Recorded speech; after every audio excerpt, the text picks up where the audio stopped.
So it is 8:30, and I will bring the council meeting of June 25th to order.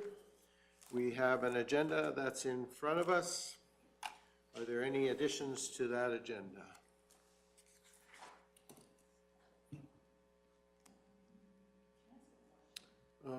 Question, yes, Councillor Phopes. So when we get ready to do the changing of the date for our council for July, I'm wondering if it's possible to do the same thing in August so that our council meeting happens in the same week as MPC. Okay, well, so I guess, is that a change to the agenda? Just for that particular item, I guess.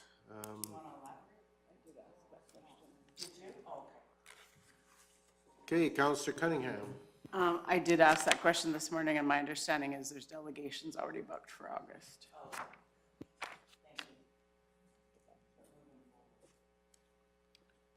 Okay, so maybe we can have a little further conversation related to that when we get there, just for future planning, right? Yep.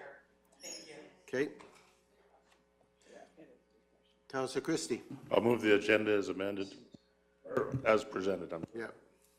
Okay. So we have a motion now to approve the agenda as presented. Is there any question, further discussion? Thank you, Councillor Christie. Okay, all those in favor? And that is carried unanimously. Thank you. Secondly, with the minutes from the regular meeting of June 11th were pre-circulated. Are there any corrections or errors in those minutes? If not, Councillor Cunningham. I'll move the council approves the adoption of the minutes of the June 11th, 2024 regular meeting of council as presented. Thank you for that. So we have a motion to approve the minutes from the June 11th meeting as presented. Any discussion? If not, all those in favor? And that's also carried unanimously. Thank you. Okay, the first item on our business of the day is 5.1.1, Bylaw 1900, Redesignation Agriculture to Local Rural Commercial, second and third reading. And welcome, Ms. Hay-Morgan. Brandy? Good morning. Good morning. And anytime you are ready. All right. Okay. This is the second and third reading for the redesignation for Brendan Ramsey, and the authorized agent is Laura Ramsey. They have applied to redesignate the 2.29 acre portion of the Southwest 132925 Plan 86105669 Block 2 from agricultural to local rural commercial district for future developments of a special events venue. Under the Municipal Government Act, applications for the redesignation of lands require a public hearing to be held prior to adopting the bylaw creating a new district. First reading to these proposed bylaws was given on May 14th, 2024. This is the mechanism to get an application in the queue. All information and questions regarding the application were brought forward to the public hearing held on June 11th, 2024. The public hearing process is a legislated process. As per the MGA, council must hear any person or group of persons who claim to be affected by the proposed bylaw. Any landowner who feels that they were impacted by proposed development, either positively or negatively, had the opportunity to come and speak about the matter directly at the public hearing. Affected parties could also submit their comments in writing. These comments were included in the public hearing package for council's consideration. As council reviews and discusses the content of the public hearing, they can approve, amend, or defeat the proposed bylaw.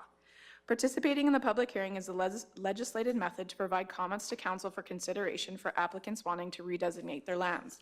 Once a public hearing is closed, no additional information should be considered in the decision-making process. Redesignations are about the proposed use. A redesignation establishes a land use district and is not a permit to develop. As such, the redesignation focuses on overall site suitability and not specific conditions of the development. This subject parcel is bound by Range Road 251 on the west and is located approximately 2 miles south of Highway 575. The applicants have indicated they want to utilize existing buildings for an event venue for focuses to be on weddings and may entertain other events if suitable. The event venue will have an approximate capacity of 150 people and have an area designated for camping and for event guests. In the future, they're looking to add some timber frame cabins for overnight accommodations for guests only. The proposed has used warranted redesignation. The proposed use has warranted redesignation. No subdivision is proposed, and so only the portions of the parcel applicable to the proposed use will be rezoned as per the site noted in the bylaw. Okay, thank you for that. Are there any questions for Ms. Hay Morgan regarding bylaw 1900? Boy, I don't see any. All right. We're gonna let you off easy, maybe. Okay, so if there are no questions, we have a request in front of us. What's council's wish?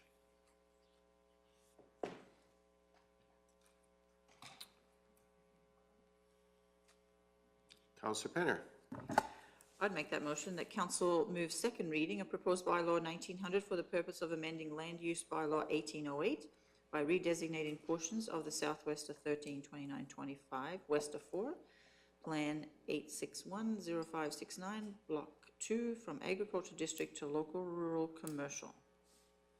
Okay, thank you for that. So we have a motion for second reading of proposed bylaw 1900 for the purpose of amending land use, bylaw 1808, and redesignating portions of the southwest from agriculture district to local rural commercial. Southwest 132925 west of 4, plan, boy, this is a mouthful, 8610569, block 2. You can read it much quicker than I can, thank you. I have a question. Question, Deputy Reeve, Woodstock. Thank you. I noticed that they say approximate capacity of 150 people. Who determines the capacity? Is the fire? Correct, it'll be fire. So it'll depend on the capacity of what can be held in that Quonset. And so they've kind of just said it'll probably be 150, but it could be less than that. Yet to be determined. Correct, yes. Okay, so that 150 doesn't really mean anything to this. Yeah, Okay, correct. thank you for that. Thank you. So just furthermore, sorry? Councillor Penner, So just yes. furthermore, I know this is just for the redesignation, so when the time comes and even they talk about the timber framed cabins, and all that, they will be bringing that back to us for what they're actually going to put on there. Yeah, so there will be a development permit following this, which would go to the Municipal Planning Commission. Okay, any other questions? If not, we have the motion to do second reading. Very prepared. All those in favor? And that's carried unanimously. Is there any appetite? Councillor Christie. Just in case there is, I'll move third reading of bylaw 1900. Okay, so we have a motion from Councillor Christie to do third reading of proposed bylaw 1900 for the purpose of amending land use bylaw 1808 by redesignating portions of the southwest 132925 west of 4, plan 8610569, block 2, from agriculture to district to local rural commercial. Any further questions? Councillor Penner. Just for my own clarification here, so once this is approved today with third reading or whatever, how long does there wait before they can come in and apply for a development permit? Is that instant? Just, this is for my own knowledge, sorry. Yep, after third reading, they could follow with a development permit. However, that's not the case. They're not ready. But, Okay, but, yep, but if they were, you could come in tomorrow and apply, you know, if it passes today?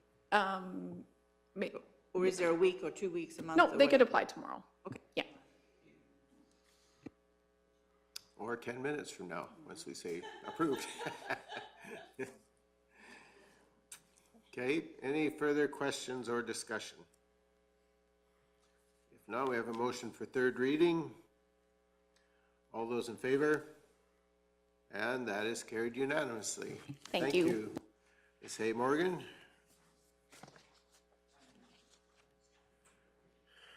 All right, the next item on our agenda is 5.1.2, follow up on the request from Badlands Recreation Development Corp. And Ms. Hazelton, welcome, and anytime you're ready. Okay, good morning, Mr. Reeve Council. So again, we have come to, we've brought this to you at one point in time, and now we're at the next stage, so I just wanted to reiterate a little bit of the background for you. The developer, James Laszlo, has been working to move the Badlands Motorsport Resort project forward.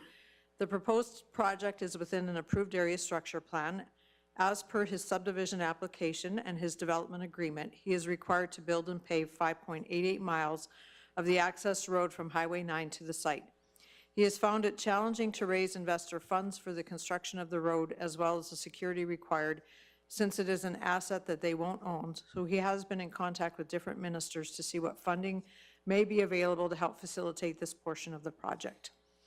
Several provincial ministries have mandate letters that require them to encourage economic development, and there are several funding streams available for this purpose. Minister Devin Dreeshen of Transportation and Economic Corridors arranged a meeting between Assistant Deputy Minister Tom Liu and Badlands in July of 2023. The perception obtained from this meeting was that the STIP LMI, which is the Local Municipal Initiative Stream, would be the appropriate program for funding of this magnitude and scope. Mr. Liu advised that the LMI program eligible project costs for park access roads are funded as a grant of 75% province and 25% municipal, and suggested the developer could make an arrangement with the municipality to pay the municipality's 25% share.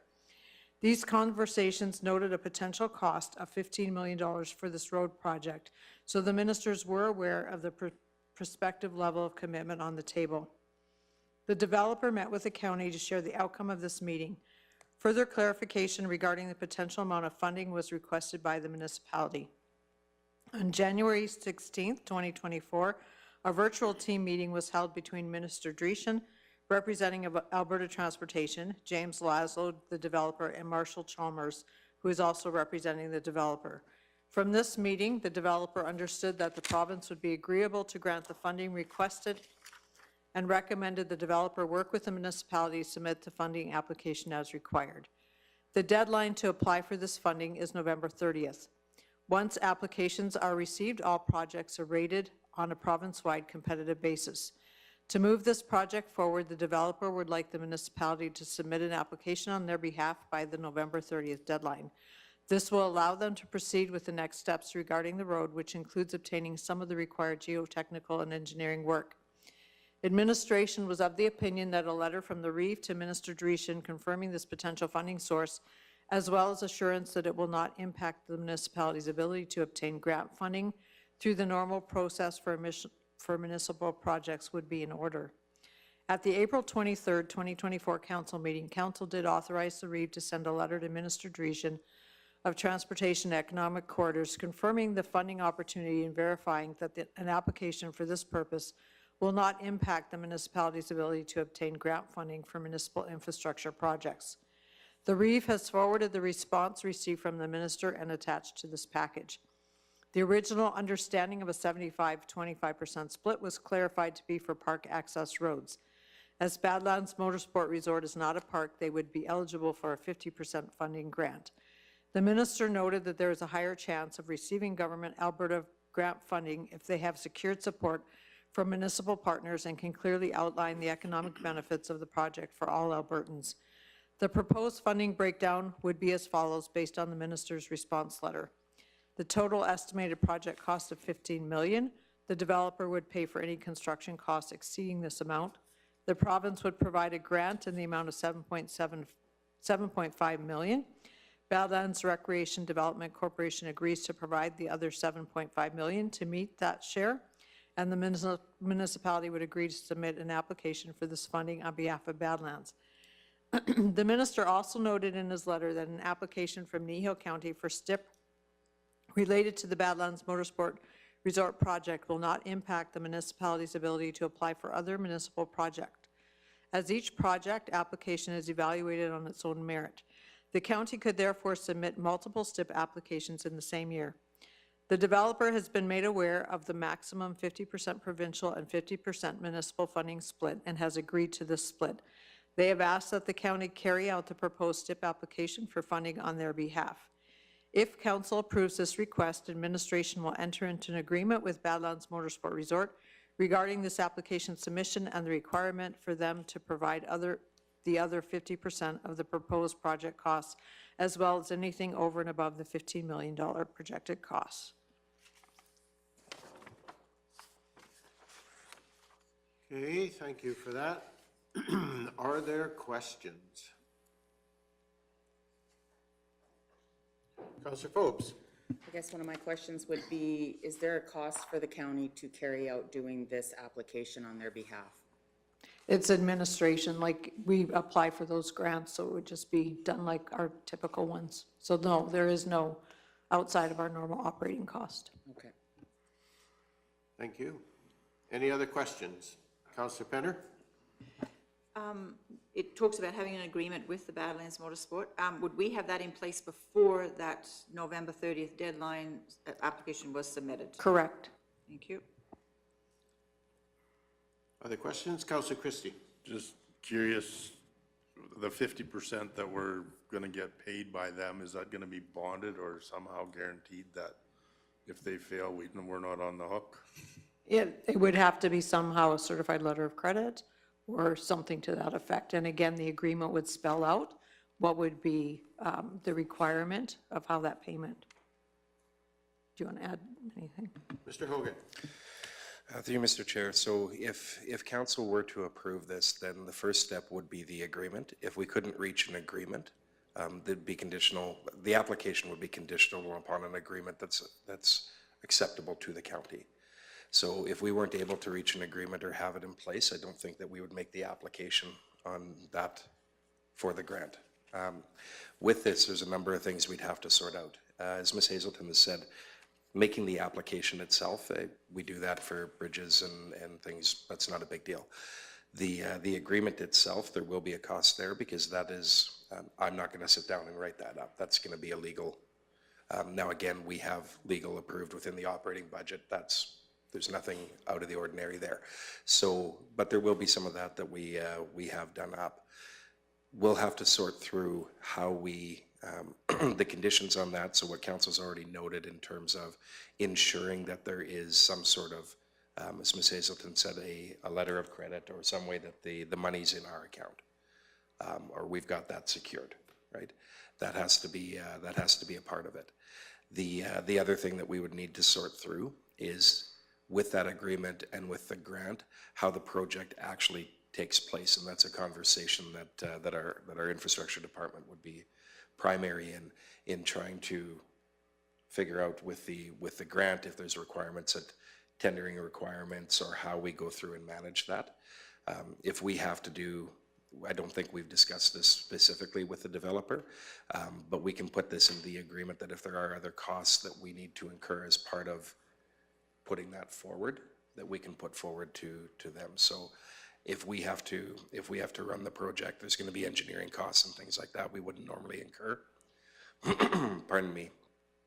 So there'd have to be some discussion there. So that again could be something that we put back on them. Those are details we're going to have to figure out as we go. Okay, so the potential exists that whatever costs that we might incur in terms of facilitating this request for them in the agreement could be designated to go back and they would pick up those costs. That's a possibility. I don't know that the staff time and the legal, probably not, but if there were other management things related to the construction project, I would see us putting that forward as to the developer needs to pick those up. Okay. I think that there might be some sentiment in the room that if we incur some legal costs to try to put this in place for their benefit, that perhaps they should be picking that up as well. And I mean, that's a conversation that could be had.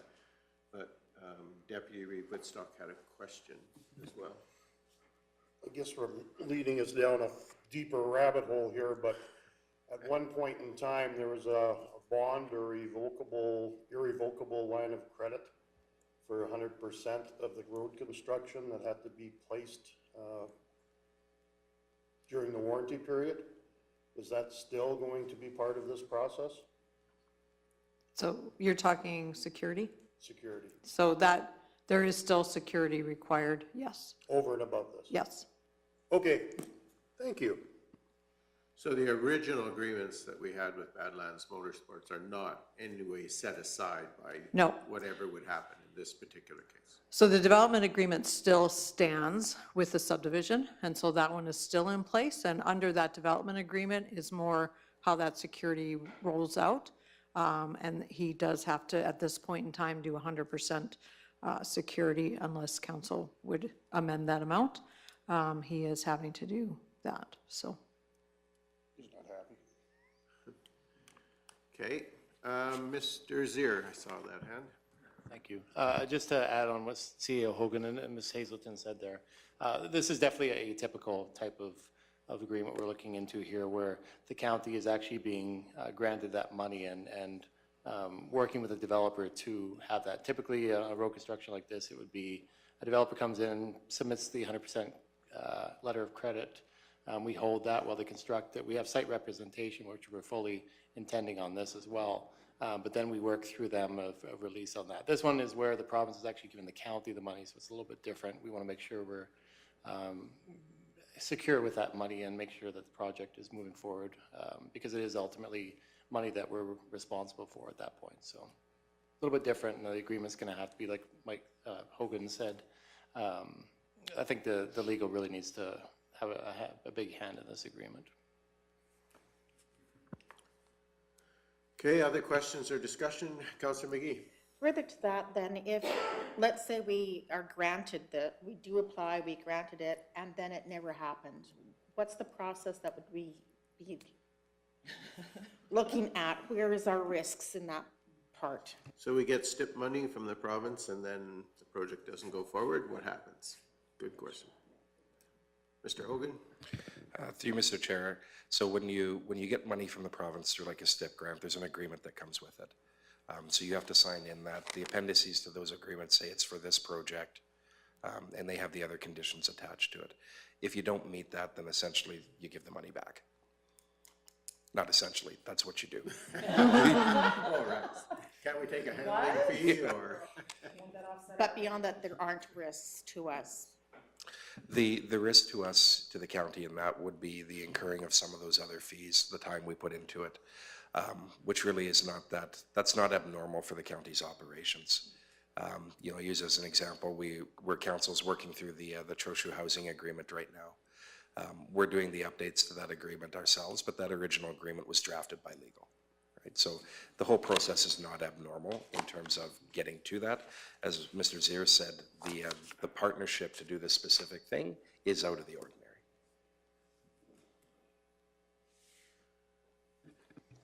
Councillor Phopes? Well, in light of that information, I just would like to make a statement that the housing project going on over there benefits people. This benefits his pocket at the end of the day. Am I wrong? Through Mr. Chair, the developer is putting in the money, so they do. It is the risk, and they do take the profit out of that. From the county's perspective, is in terms of economic development, the job creation, the stuff like that, there will be benefits to us as well through all of those mechanisms. But there is, ultimately, in a normal case, the developer would construct this themselves. In this particular case, what we're trying to do is facilitate that without really an input from the county beyond some of our time. And so that is I think if the proposal had come forward and they were asking the municipality to put in money to this, our recommendation would be different. So one of the things, I guess, if we see this road built, we pretty much know that the development's going to move forward at that point, and the economic benefit to Kneehill County then becomes the tax revenues that are generated and the other potential business that might happen within our boundaries. Councillor Phopes, you had another question? No? Councillor Cunningham. So this will be a conversation between the developer and the province, but I really would like to understand what it says in Minister Dushan's letter, that they will have better success if they can clearly outline the economic benefits of the project for all Albertans. I would really like to see the outcome of that. But the one thing that I do question in Minister Dushan's letter, not that I question it, he's saying that us, doing this application will not impact our ability to apply for further grants. I just would like to know, is that Minister Dreeshen's opinion, or would that be the opinion of the ministry and the province? Because as we know, the portfolios sometimes change. So what if Minister Dreeshen is not in this position in 2 years? Would the opinion still be the same? That's just one concern that I have. And I don't think we can answer it, but it's just a concern that I have. So my reading of the letter would imply that this application wouldn't impede our ability to apply for other projects within this calendar application year, not into the future. Am I correct in that? Like, it's basically if a November 30th application deadline, is I correct in that? So if we had other projects that we were applying for, the letter seems to indicate that we could apply for more than one project within this application time. Mr. Hogan. Thank you, Mr. Chair. To Councillor Cunningham's point, which I think is we're and Councillor Cunningham I'm sure will correct me if I'm wrong, but I believe the point that was being made is that there's not 100% guarantee that what we're being told in that letter is accurate, and that is true. There's nothing that will ever be guaranteed 100% on that front. The province could change the grant requirements. Ministers could change, have a different opinion. Those things are all risks. In this particular case, I think what we look at is there's some grants out there that when you apply for them, they have an umbrella of things that can go under them. And if you get one, your chances of getting other ones are decreased. STIP funding has several different streams to it. So as an example, we've received STIP funding. Actually, we just signed the agreements not that long ago for a couple of bridge files that were council approved and that we were applying for. We've sent those agreements back. Literally, we're just waiting for the province to send us back the copy that they've signed. So that's one branch of STIP. There's another branch of STIP funding that goes towards specifically airport projects. There's another branch of STIP funding, this local municipal initiative, that is a separate funding stream. It's all under the same program, but they're separate streams that allow different things. So we would be applying under a different stream of STIP than the one we apply for our bridges, as an example. So the nuance there is that it's not one grant that we're trying to put 3 applications under for, even though it's all STIP. There's different specific funding streams that we're applying through. So our bridges and roads go through one. This would go through a different one. Okay, thank you for that. So at this point, I am going to, because we have a delegation at 9, and I'm going to recess us for a few minutes so that that delegation can come. We'll come back to this conversation once the delegation is complete. And I apologize, Ms. Hazelton, for the delay, but we need to finish this conversation. So we're in recess till 9, and that gives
All right, it's 9:01, and we have a delegation here this morning from Prairie College and the Mission Aviation Fellowship of Canada. Welcome, gentlemen. What we are going to do here is we'll introduce ourselves, and then please, if you would do the same. I'll let you know that what we're doing here is being streamed live and will also be recorded and on our YouTube channel. So if you are going to comment, please just turn your mic on. All you have to do is push the button. Your mic should turn red, and then you should be able to talk and be recorded. So I'll have council introduce themselves first, and then we'll introduce the administration individuals who are here as well. So Councillor Penner, if you would, please. Good morning, gentlemen. Debbie Penner, Division 2. Good morning, Faye McGee, Division 1. Making notes, Carrie Phillips, Division 4. And good morning, I'm Ken King. I represent the northeast portion of the county, Division 7. Morning, gentlemen. Jerry Whitstock, Acme Linden area. Good morning, Laura Lee Michelle Cunningham. I am north, south, east, and west of the town of Three Hills to a certain area. Good morning, I'm Wade Christie. I'm on Division 6 on the northwest corner of the county. So, Mr. Hogan, if you would, please. Morning, Mike Hogan, Chief Administrative Officer.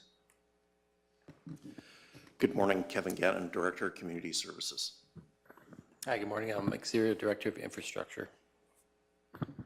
Teresa Cochran, Director of Corporate Services. And Caroline Vanderkool, Executive Assistant. She's the lady that makes sure everything happens when it's supposed to, so. So if you gentlemen want to introduce yourselves and then go ahead and make your presentation. Good morning, yes, thank you. My name is Andrew Sigelko, and I'm the Managing Director of Operations here at Prairie College, and we just want to thank you for allowing us this time to come before you. And I'll let you, and then I'll introduce the back, I guess. You might make a mistake with my name, because he doesn't know me that well. Mark Maxwell, and I have the privilege of looking after Prairie. It's a delight to be here. Thank you, Andrew, for getting this set up. Thank you, Mike, for opening the door for us. Thank you all for your work, all of you on the council. In 1992, someone walked into the president's office. It wasn't I who accepted this money with $100 to ask us to start a flight school. It was the stupidest $100 that we ever accepted, but it has turned into an interesting exercise.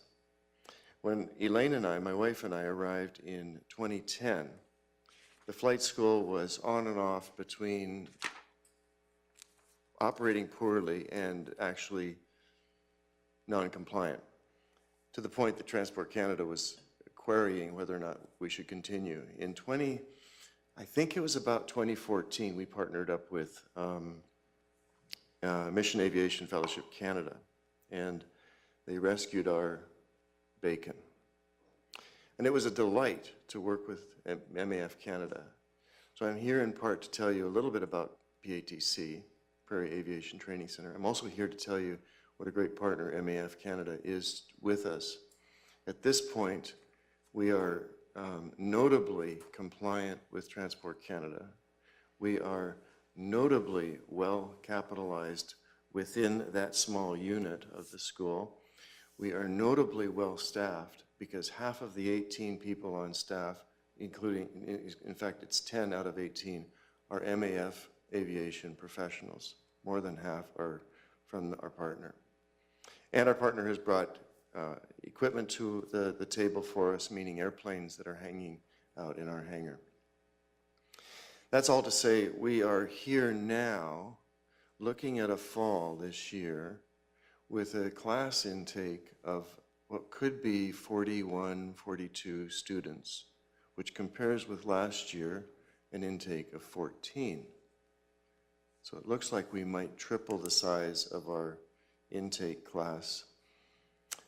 And to that end, MAF has come to us saying we need more facilities, we need an expansion out there, we need to double our hangar size, which means that we'll end up having to put more airplanes on the ground there and bring in more professionals for it.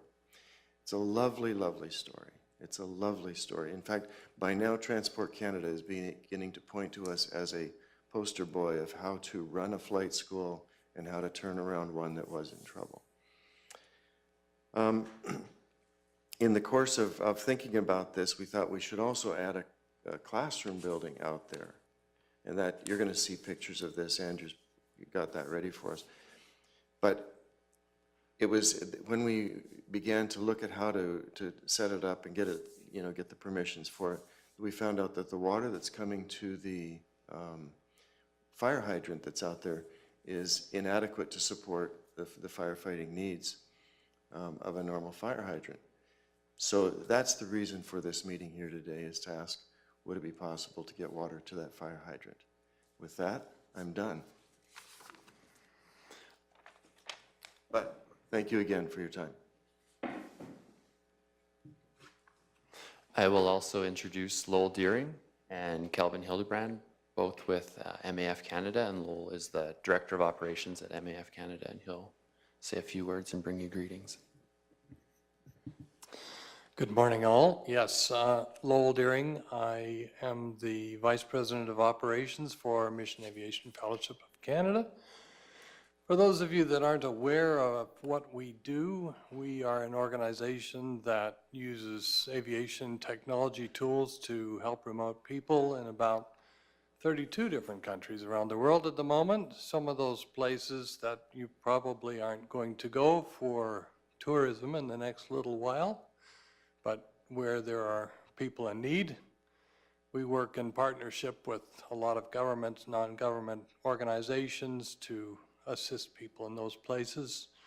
We have a global fleet of about 100 small aircraft that we use to operate into about 1,200 little patches of dirt in those 32 countries. The type of flying operations we do is extremely demanding and requires quite a bit of pilot skill. In order to find the pilots that we need to train them from the ground up, so to speak, so that we can have pilots who are able to not just fly on big wide runways like we see at Calgary International, but are able to operate into short, soft places on the side of hills, places that are gravel, places that have very little going for them. And a major tool in our arsenal here in Canada is this flight school that we have operating here at the Three Hills Airport. The Prairie Aviation Training Center, like Mark said, is operated in partnership now. Mission Aviation Fellowship of Canada has been managing it the last few years, and we've had significant injection of equipment and personnel there to ensure that the training facility is able to work to the standard we want it to work at. As Mark just mentioned to you, we are very interested in increasing the number of people that are able to train there. We are calling it a next generation campaign. We want to be training more pilots here that are going to be capable of serving not only in our operations overseas, but will also be involved in serving in remote communities here in Canada and be serving in the aviation community as a whole. We've been very deliberate here about having a school that has two distinctives that make it different than almost any other flight training school in Canada. Number one, we have a number of very senior people who have extensive commercial operations experience and remote areas operation experience. I think, what did we decide, Calvin? Like 25 or 30 years of experience. We have people working here that are training people from the ground up, and that's very significant to us. The second thing is that we are using equipment here and providing training modules that very few other commercial trainers are operating here in Canada, which means that the graduates of the program here are very much in demand, not only for overseas service with MAF Canada, but are very much in demand for northern operators here in Canada. We are very interested, like I said, to see this program expand and grow And so we are prepared to invest a significant amount of money into a training facility here that would enable us to do that. However, we are finding that the lack of infrastructure that we're facing is creating significant issues for us and really driving the price up. In order for us to continue using this place, what are the distinctives? Why are we here? Well, we have the mountains not too far away where we can do mountain flying training.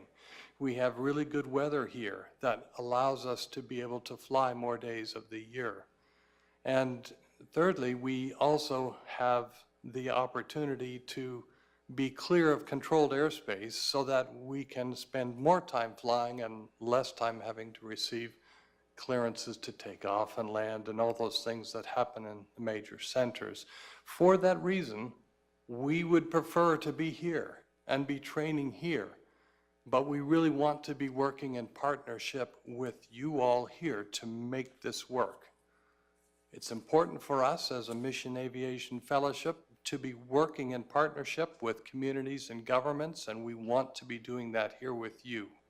And as a part of that, Andrew's going to tell you about what that looks like for us to be able to have an expanded training facility here.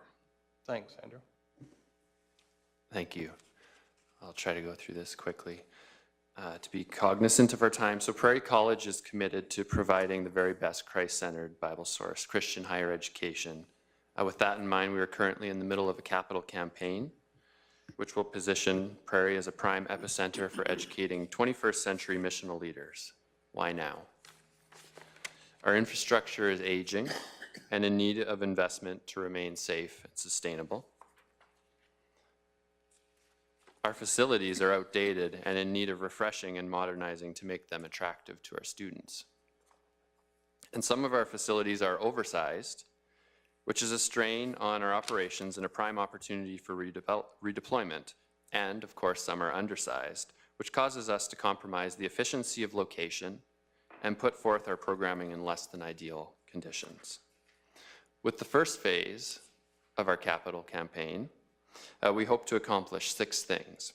We hope to modernize and expand our aviation training center at the Three Hills Airport. We hope to construct a new student residence and tear down the existing one. And we plan to renovate our existing dining hall and kitchen and move the dining hall into an existing building so we can renovate that dining hall into an auditorium.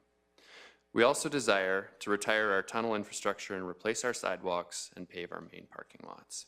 If everything occurs as planned, and we are off to a great start, this is an over $50 million investment into the local area. We are very excitedly preparing to break ground on our new residence within the next 2 months. So concurrently with the new residence, our other top priority project, which is why we're here today, is our expanded aviation training center. We hope to begin construction on this new structure either this fall or next spring, contingent upon funding and lease agreements with the provincial crown and the town of Three Hills. We have currently scheduled a ceremonial groundbreaking on Saturday, September 7th, 2024, this fall. As we've discussed, this project is a reality due to a strong partnership between Prairie College and Mission Aviation Fellowship of Canada. MAF Canada provides operational leadership at the flight school, utilizing both Prairie College and MAF employees. And the project costs will be split 50-50 between both partners.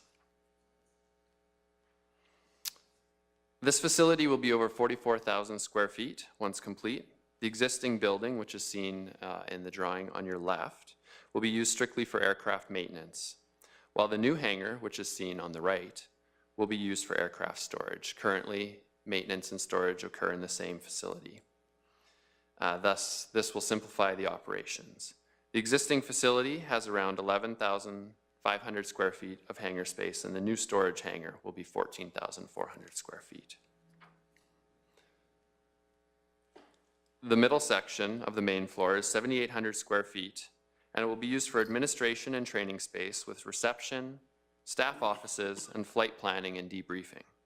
The main floor will also house our state-of-the-art flight simulators, with hopes to add an additional simulator with the expansion. And the 5,500 square foot second floor of the middle building will be used for learning, relaxing, and community, with multiple technology-rich classrooms and a student lounge and study areas. The student lounge will, of course, have a view to the runway to be able to observe takeoffs and landings. I might save the video till the end, just to make sure we can fit everything in. We do have a video that we've prepared showing the plans, a rendering, so it's quite exciting. So we hope to construct the additions to the southeast of our existing facility. This does introduce some complications, as it puts us outside of the existing airport license of occupation. There's a kind of a red line that goes right through the middle of our planned expansion there in the drawing. That's the current airport license of occupation, and it puts us into the agricultural license of occupation adjacent to us. But we're working through that currently. So through our building design and site investigations, we have examined the utilities in the area. In this slide, you will see that our existing facility is located approximately 65 feet from an existing fire hydrant that's donated by the Yellow Star. In April 2024 discussions with Kneehill County and Town of Three Hills administration, we have discovered that despite having existing water service to the Three Hills Airport, with an existing fire hydrant, the water service is insufficient to support any major development that requires a sprinkler system.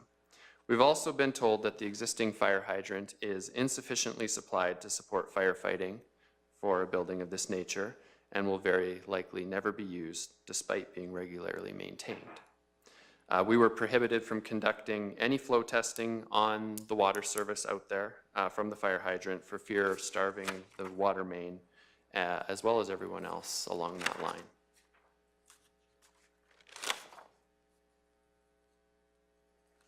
So the inadequate water supply for a facility of this nature is adding upfront and ongoing operational costs to our project.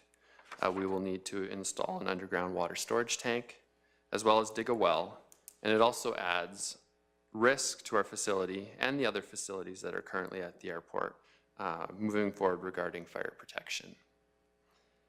I'm not coming to you today with all the technical details of our water supply requirements, but I'm coming with a desire to work through this with Kneehill County administration as appropriate.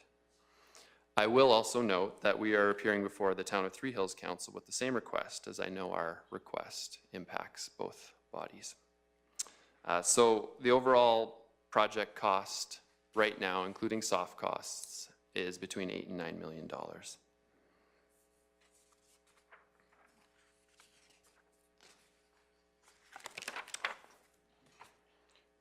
We realize that what we are asking is not a small ask, but we also realize that there's potential funding options available to counties and municipalities that are not available to us, such as the June 13th, 2024 announcement of the Upgrading Rural Infrastructure Grant from the Alberta government, which provides funding for rural community airports and water infrastructure projects, or other similar funding streams.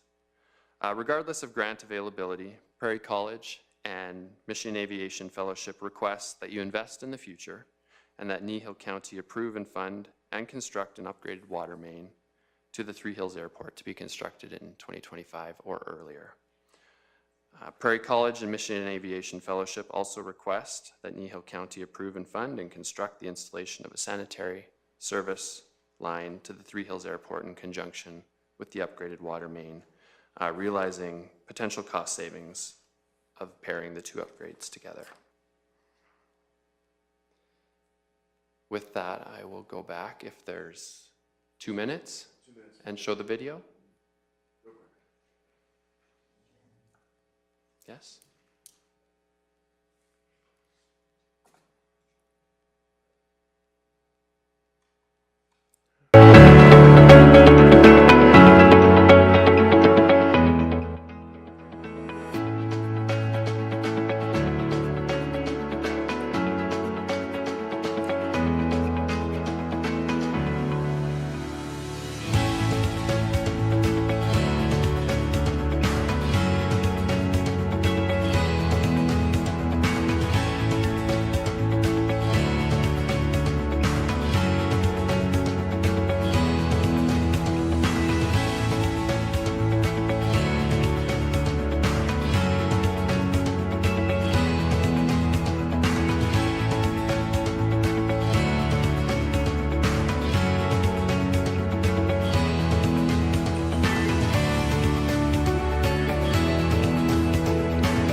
thank you.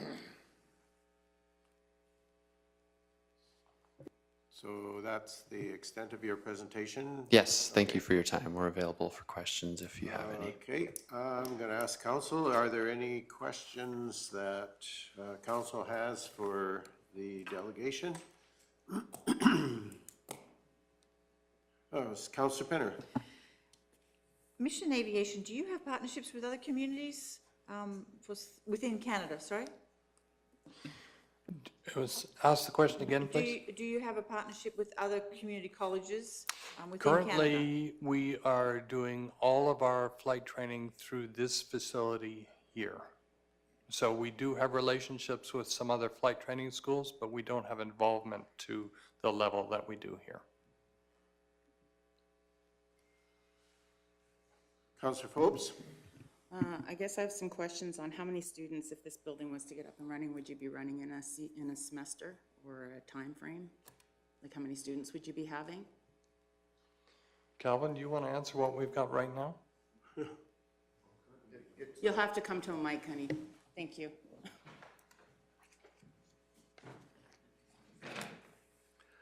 Currently, we have about 25 at the airport. It varies every month or two. We have starting intakes every May and September. So they go through the college here for a year, and then they come to us either in September or the following May. And we're expecting to at least double that in the next year and eventually triple it. Flight training is very one-on-one, so it's not like a regular classroom setting where one instructor will be busy with 3 or 4 students. So it's quite an intensive time. So 25 keeps us quite busy, but we're looking forward to expanding it. So. Okay, the reason why I'm asking this question is I actually had a neighbor's nephew go through your school, so I know that how it works. I guess my next question is what are your students' qualifications? Do they have to have a religious, are they going for the religious background, or do you take them as non as well? Just for a program, this is a question I'm gonna get, so. Yeah, for sure. So we have a mix. We have the majority come through the college, so that would be a religious program, and they would do a 2-year Associate of Arts essentially. And then we have some that come in non-diploma, and they come in only for the flight training. So they might be coming from Calgary or somewhere else. And then like many of our students will actually end up in the airlines. We always do promote the missions aspect of it, but we value all the students. We tell them, you know, some of you are going to be in the airlines, some are going to be commercial flying, some are going to do medevac, and so we have a variety going all different directions. Is that it? Okay, are there any other questions? Deputy Footstock. Okay, I'm gonna be really ignorant about this because I have no idea. How long does it take to get through a flight training? And I know it depends on ability and all that kind of stuff, but is it a 1-year program, 2-year program? Like, I don't know. Okay, so the 2-year program with Prairie College is actually essentially, it's 24 months, so it'd be equivalent to 3 years of a college program. It's 6 semesters. But 2 semesters are on the main campus, so we deal about 16 months of flight training. 4 months will get you your private. Within 12 months, you have your commercial, and then the last 4 months are doing your multi-engine instrument. With that, you're ready to go out into the industry for a job. Okay, so I guess that depends on how deep you want to get into this, is how long you go to that's school. right. And to get a job, you need a multi-engine instrument with a commercial license. That's what we train for, and then you're hireable into the industry. Okay, and I guess while my mic is on, what you're looking at, there is a facility there currently. That's right. So what you're looking to do is add on a 14,500 square foot facility on the end of, or on the side of that. Is that where we're at? Yeah, it's actually more than that. It's actually almost tripling the size that we currently have. I think it was back about 5 years ago, we were already assessed at being about 50% too small of capacity for our student numbers. So we're looking at almost tripling it in order to double or triple. So the total will be 44,000 square feet. Right now, I think we're 12,000 total. Most of that is used for aircraft storage, and we have a few thousand feet that we use for flight training offices, and we're just bursting at the seams. Okay, so I guess my question is that there's, according to what I saw, there's 3 separate buildings. Yes, yeah. You're adding on to An existing. all 3? The existing one is about 12,000 square feet. That's the one that's been there for over 30 years, and we're adding 2 buildings onto it. The middle one being our main administration and flight training, classrooms, all of that, simulators. And then the third building will be a new storage facility for all the aircraft, so that the maintenance can focus on their task, and we can do training in the middle, and then storage of aircraft on the right. Okay, so you're adding on the training and the storage. Right. Okay, now I get it. I thought there was just one section being added on, but, Right. okay. And it's- the intent is that it won't be 3 separate buildings, it'll all be Yeah. connected. But I get it. Yeah. Water. What is your need for water capacity? Well, we would love to work through that with administration, with our architect and our experts on that. What is out there is insufficient for a sprinkler system, and it's also insufficient to fill a tank, which is required even without a sprinkler for firefighting to show up and draw from. At minimum, we would like for the existing fire hydrant to be sufficiently supplied to be used in the event of a fire. So you're looking at providing a line from wherever to there with capacity for firefighting, well, I guess it'd be 1,100 gallons per minute. Yes, somewhere around there, yes, for firefighting. Like I Like, said. I'm no expert on this either, but. Yeah. I mean, it, depending on how much water you need, depends on the size of the pipe and the pumps and the source. Correct. So, I was just wondering if you knew what the actual need for the water was there, like how many cubes per second or whatever that number happens to be. I mean, what I have in my notes from the architect, and I'm no expert, is 100 gallons per minute. Okay. With an additional 1,500 gallons per minute for fire protection, with a minimum 200 millimeter main size. That's what we're hoping to design for, but I would say that I would ask that our experts talk to county administration before those numbers are used. Yeah, I just wanted a ballpark. Okay, thank you very much. Okay, other questions? Councillor Cunningham. I've lived here my whole life, pretty much, so spent a lot of time at the airport. Used to be at fly-in breakfast. My dad used to have his license, and if he was still with us, I'd send him to your school because he used to fly me upside down around the county, and that wasn't so fun. So, but anyhow, what I'm wondering about, is there going to be a collaboration piece that could be incorporated with our ratepayers? So like we have some of our folks that do have hangars out there. So would there be any ability for people outside the college to utilize the facility? And I guess when economic development comes up, like I think, when I saw your facility, I think, oh, restaurant, you know, like, do you have plans beyond the college or the training? And I guess I'm just wondering, like I said, would there be any ability for the public to be able to utilize any of your facilities, or perhaps utilize some training there as well, or will it be specific to the college students? Yeah, love the question. The answer is that middle building is hopefully going to be a reception area, a welcome center. Probably not a heavy-duty restaurant, but light snacks, lounge type of thing for pilots to come and hang out. Calvin may add something to that. Well, we currently have, I mean, there's that green trailer there, and so, but sometimes when students come in from other flight schools, they'll just wander into our building and see what's going on. Our current building doesn't cater to that at all because they come into a narrow hallway, there's bathrooms, and then they kind of get lost in knowing where to go. The new building, like Mark said, is very open glass, and it has a large reception area we're planning to have a coffee corner there, a lounge and multiple bathrooms, and a lounge upstairs. So we're really hoping to have that as a welcoming area for people coming in. Yeah. Go ahead, Councillor Cunningham. Yeah, I think it's Langley that I've been to, that they have a restaurant there, so you can actually eat there and you're watching the planes land. My mind starts to go a little bit crazy, and I just think of the possibilities for you folks out there. But, so again, just that piece for our residents, like, do you see there being a benefit? Like I said, we do have ratepayers that do have hangars there. Like, would there be a collaboration piece, I guess, with our ratepayers and those facilities being available beyond your college students, yeah. The answer is yes, and thank you. Okay, thank you for that. Is there any other questions? Councillor Penner. And please excuse my ignorance here when it comes to flights, because I don't know. Airports have air traffic controllers. You're enlarging the school. What happens at a small airport like this? Who's controlling the traffic? Yes, so this is uncontrolled airspace. Controlled airspace going towards well, it depends on how high you are. It's kind of like an upside-down wedding cake over Calgary. The closer you are, the control starts low down, and it builds as you go higher. So here we can go up quite a ways without being in controlled airspace. As we go towards Crossfield, we have to be in contact with Calgary. So this area here is uncontrolled. There's just a frequency we all broadcast on.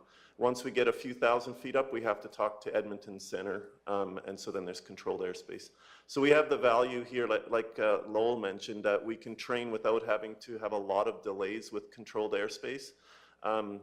Springbank, Villeneuve, Red Deer, all those places, students end up sitting on the ground waiting for an opportunity to get airborne because there's so much training happening.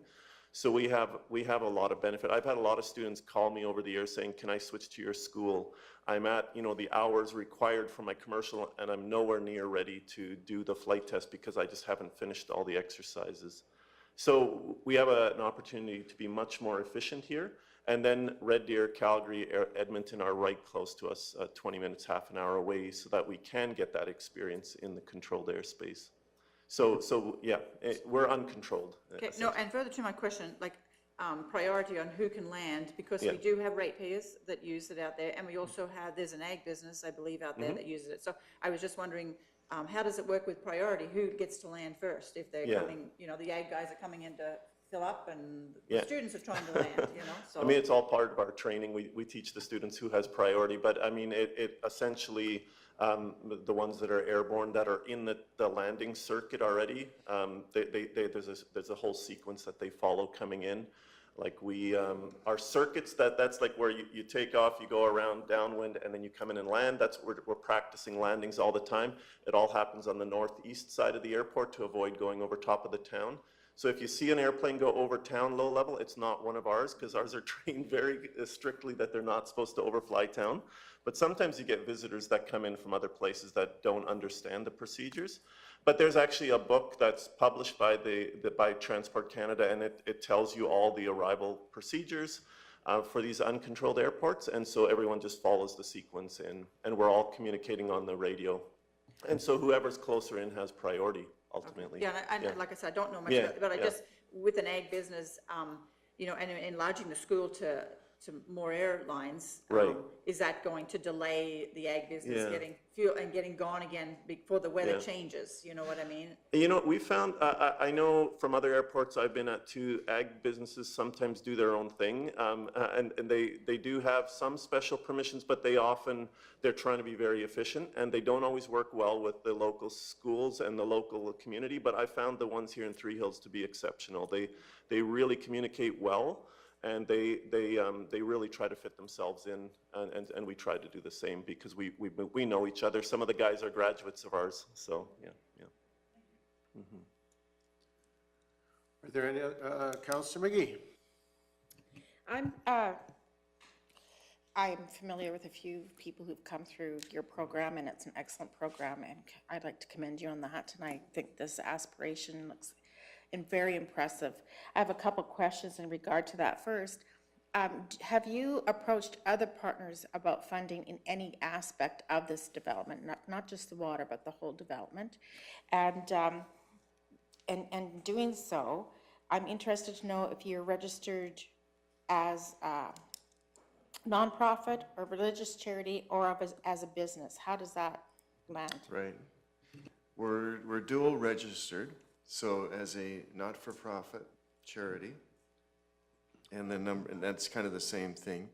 There are technicalities in there, but they call it the same. We have the license to issue charitable receipts for donations. And then number two, we're registered as an academic center. And it's accredited both in Canada and the US, and with Transport Canada. Have we approached others? The entire project that that we mentioned earlier is 8 to 9 million. That's just for the buildings. So those two buildings, we're going to be putting 8 or 9 million. MAF is coming up with half of that money, so you might say we've partnered with MAF. And that's a reason for Lowell coming in from Toronto for this meeting. And then we're going to our donors on a regular basis. And so far we have raised, I don't know if it's $1 million or 1.2 million, in that range of our half. I have a meeting at 1 o'clock in Lethbridge today to ask someone if they'll be helping us a little bit with it. We have a request into a Vancouver large donor for $3 million. So the answer is yes. We're trying to access money from across the country. We're also registered as a 501c3 in the U.S. as a U.S. charity. So we're trying to attract money from the U.S. as well to help get the thing built. We can't afford the buildings ourselves. That's the other answer. Yeah. But there's no water and there's no sewage built into that 8 million. We've got what we have built in there is a water tank. If we didn't have to put the water tank in, it saves us a little bit of money. But we also know that you've got a fire hydrant out there that's unsupported. I just know from a lot of the conferences and et cetera that I've gone through, pilots, of course, are extremely in high demand, and regardless of commercialism and our economic development as a province and as a country also is really wanting to back solutions up. I was just curious if from any of those other levels of governments you've inquired to see what there's anything available. Great question. The answer is no. We haven't been approaching the federal, provincial, or municipal other areas. We wouldn't have a whole lot of, I think we wouldn't have a whole lot of standing by comparison with the county going to them. Maybe we would. But we've been told we wouldn't qualify for the grants. Okay, other questions? We probably have other questions at some point in time. Let me, if I may, Mr. Chair, at this moment, invite you all to our open houses. To the opening, the groundbreakings. One is July 10 on campus for the new residents. That is going to be a $20 million build. It'll start in July this year, and our target is to have it done by July 15 next year. So that it'll be ready for occupancy in September when the students return. And then, so that's on campus, July 10, 11 a.m. And then September 7, I don't think we've circled a time, but probably late morning again. So that's a Saturday? Correct. Yeah, September 7, Saturday out at the airport. We would love to have any of you or all of you, if you can make time. Okay, thank you for that. Well, thank you for your time this morning and being here and presenting to us. You've provided us with a lot of information, and we'll see where it goes from there. So appreciate your time, and thank you for being here. Thank you all for your work. Thanks.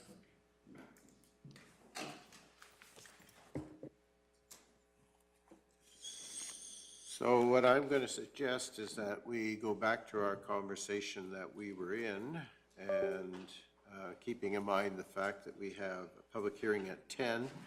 So I'd like to go back to 5.1.2 and just finish that conversation. Then I'd like to have a brief recess before 10, if we could.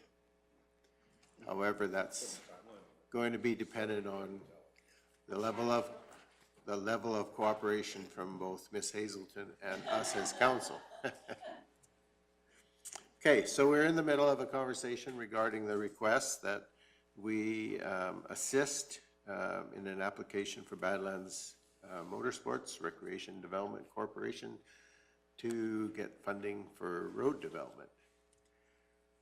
Are there any further questions, comments, discussion related to the item in front of us, which is a request that we assist in an application for funding where Badlands Motorsports would be providing 50% and the province the other 50% of an approximately $15 million road project.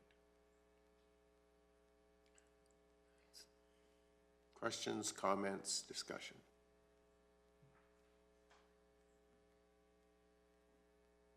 Councillor McGee.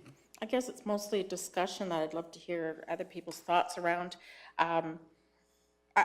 I am finding myself having on one hand and then the other hand and then one hand on the other hand.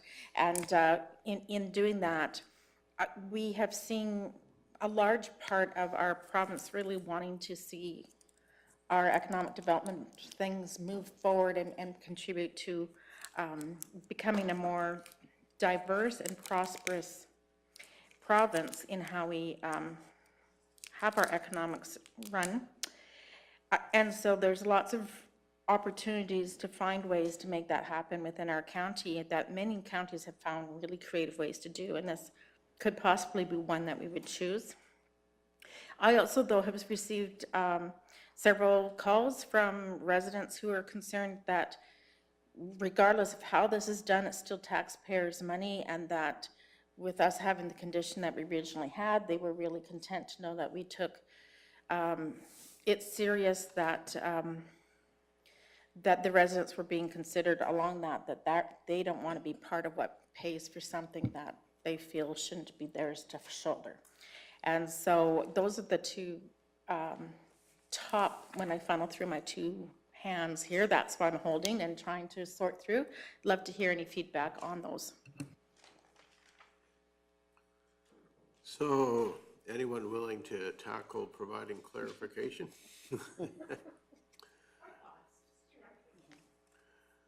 Any? Councillor Phillips, yes. I guess I look at some services that the county does. One, for example, we don't do an awful lot of it, but we do the occasional snow removal on an acreage. We know the exact cost of what that is. You've put that in our rates, our master rates bylaw. My lips are not working. So I guess my question is if you figured out how to do that and charge accordingly, how do we can probably figure out how to charge accordingly for what they're asking us to do, because I also am not in favor of this being landed on the shoulders of the taxpayers. I'm willing to help them, but I don't want it to come at the cost of anyone in this county, including the industry that lives here currently that would be fitting the bill for this part of it. So your comment is more about the costs that the county would incur in terms of processing and bringing forth the application, including legal and any of the other costs. Okay. So I don't know. So I mean, those are things that would have to be in the conversation with the Badlands Recreation Development Corp as far as how we enter into an agreement with them and what conditions would be there. Yeah. Just from the point of view of Councillor McGee's question, I guess, like my thought is that one of the things that we've said as a council and as a county that we are interested in, definitely want to move forward on economic development. And I recognize that there are taxpayers who have problems with government money going to private corporations, but that happens all the time. So I guess the question we really need to be answering for ourselves is, because we already have an approved area structure plan, we have a development that has approvals at our level already, are we willing to facilitate or assist the process to make that move forward with the recognition that the potential end benefit to Kneehill County is down the road? And it's a $15 million road, but it's down the road. And the road has to happen before the development does. So, Deputy Reeve Whitstock, you had a comment? Yeah, I'm pretty sure you read my mind. Okay, Which, sorry. good luck. Scary. Yeah, scary and good luck. I look at it as currently Badland Motorsports is in a position where they're looking to build something, but they can't get the funding to get the road into place. And that road has to be into place before there's any sort of economic development, before there's any sort of a payback to the county, because currently I don't believe we're getting a whole lot of tax revenue from that ag land that's there. I don't like the idea of $15 million of taxpayers' money going forward to facilitate this, but on the other hand, if it doesn't go forward, we will never see any I don't believe we'll ever see any economic development coming back from that property. I don't know what the build out is gonna be there. It may take 2 years, it may take 20 years to get the infrastructure in place there where we start seeing some return through the taxation side of things. But I know I've sat here a number of years and there has not been anything happening. I would like to see something happen, but I'm also torn about how do we do this.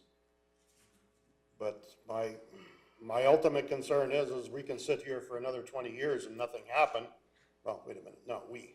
Somebody can sit here for another 20 years and not watch anything happen. Or we can promote this and start the process of something happening. And those are, I know it's not an enviable position that we are sitting in right now, but that being stated, I'm way more inclined to help work with them than to sit back and watch nothing happen. Councillor Penner. And not necessarily just here with the Badlands Recreation Development. This is for any kind of economic development, in my opinion. In order to encourage it, there is a cost to the county, and we've had some come through the door that have never gone ahead, but we can never recoup what it costs the staff and everything to work with them. So economic development is going to cost us, and I know staff has allowed for some of that in their budget. But yeah, if we want economic development in our county, we're going to have to absorb some of the costs. And I do understand what Councillor Forbes and Councillor McGee are saying there, that at the end of the day, it is a tax dollar, not necessarily Neil County, but provincially, federally, whatever. I do hear that, but the cost, it's going to cost us as a county to bring economic development to our county.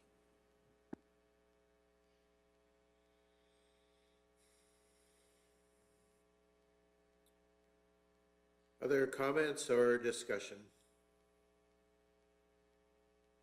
Mr. Gannon, and then I'll come to you, Councillor McGee.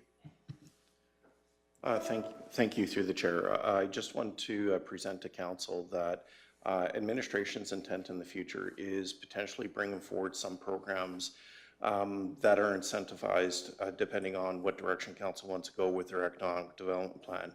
That potentially can lead to programs such as levies, tax incentives, different ways of managing the portfolio for an attractant basis. So this is just one potentiality that we have, especially with grant funding, of how to incur development within a region. This is a normal process of finding out. It's just trying to identify the risks and what parameters council wants to go through. So a lot of communities, as was mentioned previously, do take different strategies in place in order to attract that investment and to ensure that that development moves forward. In an urban setting, levies are a strong tool that's used to recover the cost for the purposes of that infrastructure that's in there. So I just wanted to pass that on to council for consideration. Okay, thank you, Mr. Gannon. Councillor McGee. Two more hands. I just wanted to reiterate basically what you all are saying. I think I also have had many comments received, I'm sure all of us have, about how our taxes keep going up and how we have to be more responsible. And my response tends to be, well, until we have more ways of recovering some funds from diverse means we're going to be looking at some pretty hard things for our residents. So I see this as a benefit of alleviating that issue. Though it takes a little bit of time to truly see that, I know that that would be the outcome of any development, and I think that's the reason why we are considering any solutions to make it happen. I do have one little question for admin, and I don't know if any of you would even have the answer. Do you know if the provincial government has been involved in any other ways of supporting this development? So,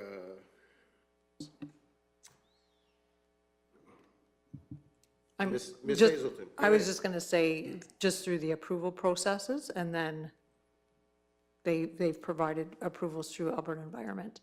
So that's, I don't know if you, otherwise I'm not aware. Through the chair, I'd echo what Ms. Hazelton said. There would be some involvement through the approval process. To my knowledge, we're not aware of any other, so we don't know.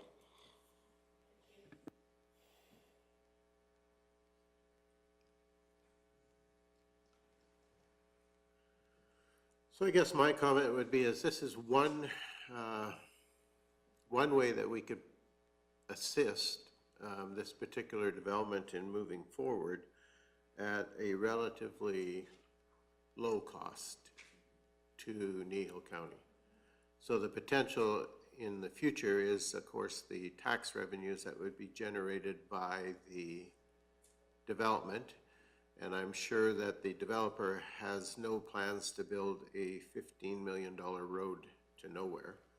So my assumption would be that, as he stated in his letter, one of the impediments to, or in the information that we've received, is one of the impediments to the road is it's hard to get investors to invest in something that they don't own at the end.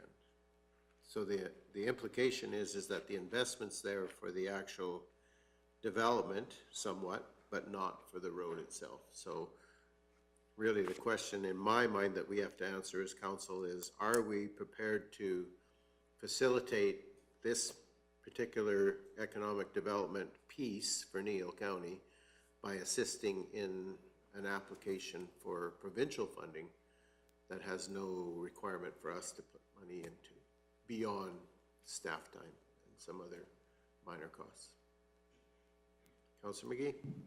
I also like to add that I have received comments from the one resident actually that I would like to highlight is rather new to our area. What's taking so long? Why aren't you guys making this happen? So I do want it to be known that there are many residents who also are in approval of us seeing this happen. Because sometimes we hear the other side a lot, and I just wanted to reiterate, we have lots of support out there too. I've been at a function this weekend, and the majority who had anything to say to me did make comment about, when are you going to get this done? Okay, so I'm very mindful of the clock, as I told you earlier, and we can continue this conversation in a different frame or period of time, or are we prepared to move forward and make a decision? I don't want to rush this at all. I want us to have sufficient time, but we're against the clock again. So what you wish. Do you need more time? Okay, Councillor Cunningham, go ahead.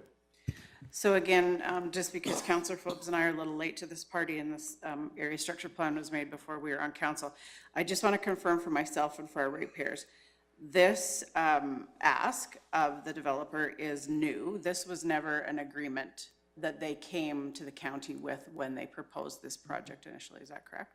Correct. Okay.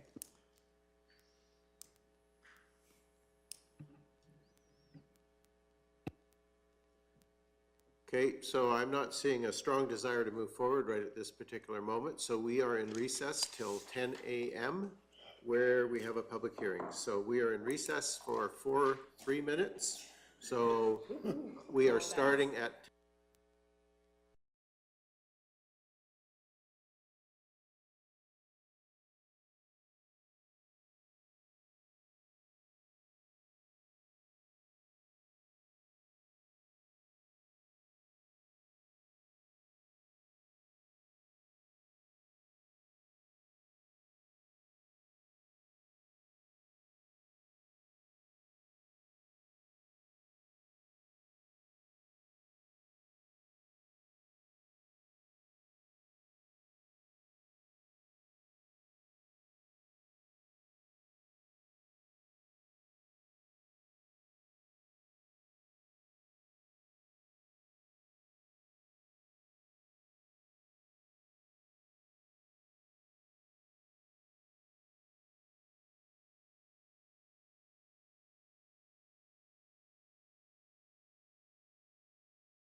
Okay, it's 10:01, and I will call the council meeting back to order.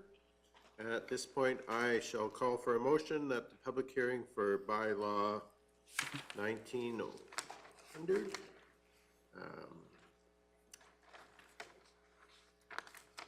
Move that we go into public hearing. Okay, thank you. Sorry. So we have a motion to go to a public hearing. So all those in favor? And I'm sorry, I just need to get to the right place in my agenda here. Bylaw 1902, thank you. I'd like to remind the public that if they wish to speak to the bylaw, that they need to register their name on the speakers list, and that there will be an opportunity when I've gone through that speakers list, which I'm about to give back, that if you're not on that speakers list, you'll have an opportunity to speak. At this point in time, I would like to introduce the members of council who are present here today, and I'll start with you, Councillor Penner, if you would please. Good morning, Debbie Penner, Division 2. Hello, Faye McGee, Division 1. Good morning, Carrie Phillips, Division 4. I'm Ken King, representing Division 7.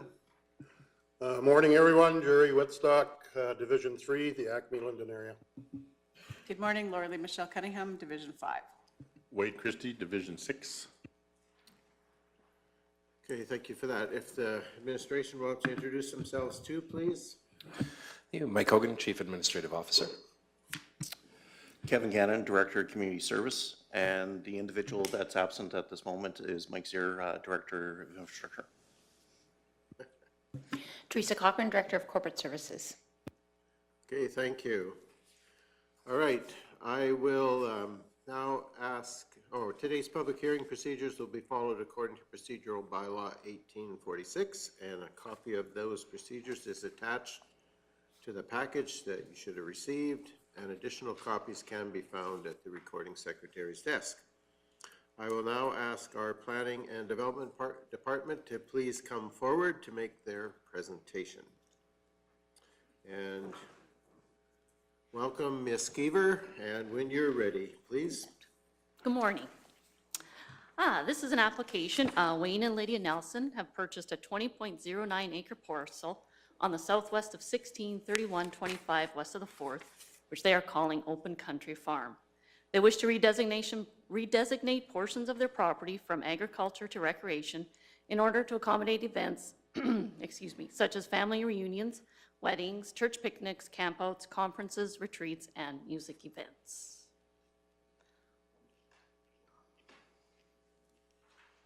As per the Municipal Government Act, Section 606, notification and our requirements for advertising, we advertised it for 3 weeks in Three Hills Capital, June 5th, 12th, and 19th. Notices were sent to adjacent landowners within a mile and referral agencies, and it was advertised on the Kneehill County website. So the proposed site is approximately 2.5 miles east of the hamlet of Sunny Slope, and access is from Highway 582.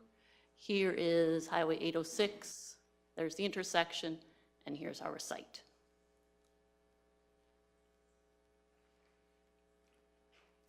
The portions highlighted are in yellow and are proposed to be zoned recreation. The westerly portion consists of about 3.5 acres and includes 3 existing buildings, a multi-purpose building, a kitchen, and a barn.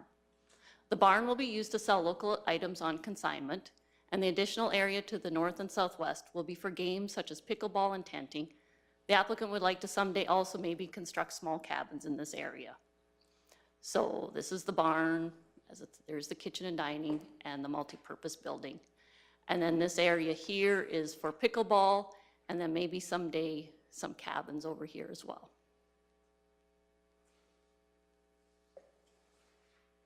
The portion, this portion in the southeast corner is approximately 1.5 acres, and it'll be just for the camping of the recreational vehicles.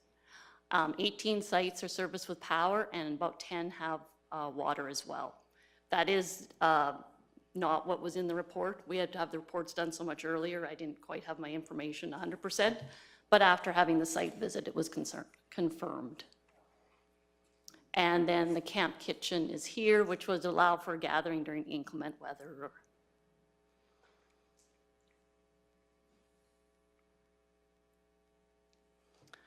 As I said before, they are calling this open country farms, and their goal is to create a safe and friendly environment. The residents and surrounding pasture land will remain zoned agriculture to allow the enjoyment of a limited number of various livestock. So their yard site is being left ag, as well as this pasture to the west, and then the larger pasture to the east. There's a small little pond on this side here as well.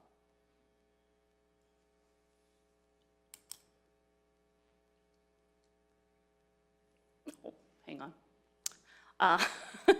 Since the applicants have just purchased the property, the anticipated business is relatively unknown. Their hope is to be busiest from June to September, with most of the events taking place Friday to Sunday. The remainder of the year would be focused on indoor events, possibly 2 per month. But again, because of just purchasing the property, they're, you know, this is just what they hope and they foresee. Question? Question, yes, Councilor Forbes. Up in the left-hand corner, what is? Left hand. Yeah, left. sorry, on my screen. Yeah, Oh, what is this up there? Just some outbuildings, some, I don't know if they're gonna stay there, and it's not really actually buildings, it's just, I think just a little bit of storage of Okay, thank you. stuff that's been put. Definitely the applicant will be able to answer your question as to Perfect. whether it would be staying, leaving. Yep. I just was curious Gotcha. what that was up there. This application does meet our municipal development plan in regard to the economic goals. Number 2 and 3 is to create opportunities that will provide a variety of development options that will diversify and strengthen the county's economy. It will also encourage tourism as one of the thriving business opportunities within the county. It meets the recreation goals of 1 and 2 to promote recreational opportunities that are accessible and affordable, and to provide recreational opportunities for residents and non-residents alike. And it also meets Growth Management Goal 1 to allow for a variety of opportunities for residents and landowners. It meets the land use bylaw in the Recreation District.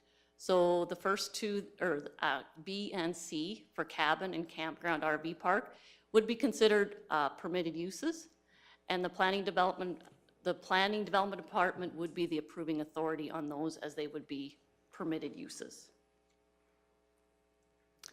The whole scheme, concept of the area of what they're proposing would fall more under the Country Recreational Lodge, and that would be a discretionary use and would come back to the Municipal Planning Commission to be the approving authority.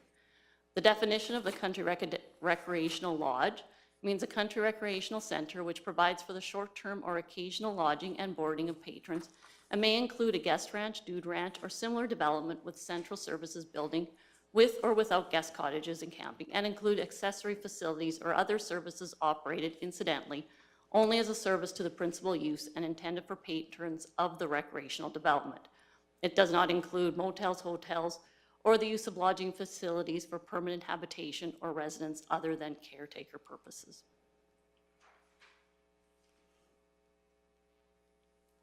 Other planning considerations were the type and scale of the proposed use. I should be noted that the site will be zoned and permitted for the actual use as to what the lands were being used prior to the new ownership. Just a little bit of history here. The prior owners were using it for certain music events, and he was kind of kept that under the radar. 1,000 years ago, he did apply to our MPC for approval for something entirely different. It was denied, but then he kind of kept under the radar with still having events and his little music concerts and camping. And we are also considered the suitability of the site for the proposed use, compatibility with the surrounding existing future land uses, municipal service availability, emergency access, adequacy of the parcel size, consistency with statutory and non-statutory plans and the land use bylaw, and the needs and benefits of the development to the community.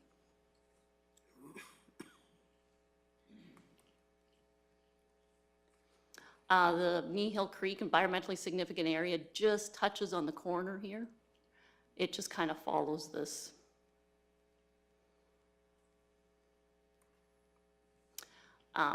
This is where, you know, they are kind of an overlay.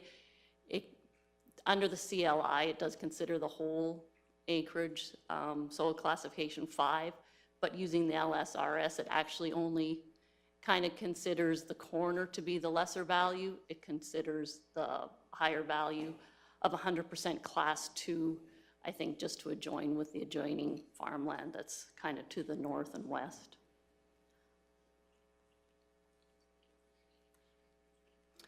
And so then here are some photos. So this is the multi-purpose building. And you have to excuse the pictures, they were having because they're just purchasing the property, they're having a estate sale. So unfortunately, everything was in the building for the sale. These are washrooms and there's laundry facilities in the main building. And it is wheelchair accessible. This is the kitchen and dining hall, and these are photos of the inside.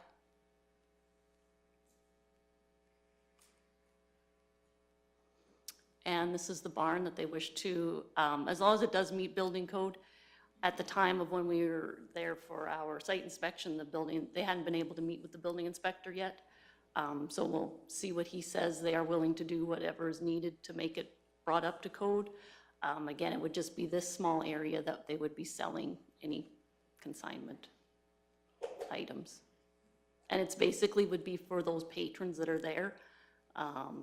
Should they be playing the disc golf or whatever, from what I understand, they may have some discs for sale, maybe some local people with honey, things like that. This is the pickleball area and maybe for tents or future cabins. So they can play in these trees to the north. This is directly north of the buildings. And then this is looking south along the west side. Again, these areas are all within the recreation zoning.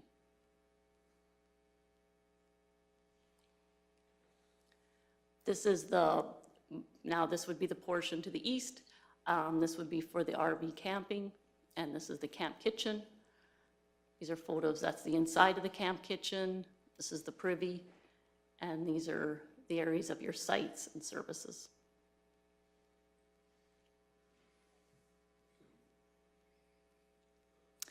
These are lands that are going to remain zoned agriculture for this little fella. And he's got 3 girlfriends. Yes. Yeah. Not sure if he was happy I was there or not.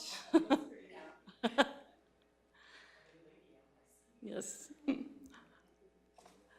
And these are going to be, this area is still going to be remain zoned agriculture as well as their yard site here. And their residents.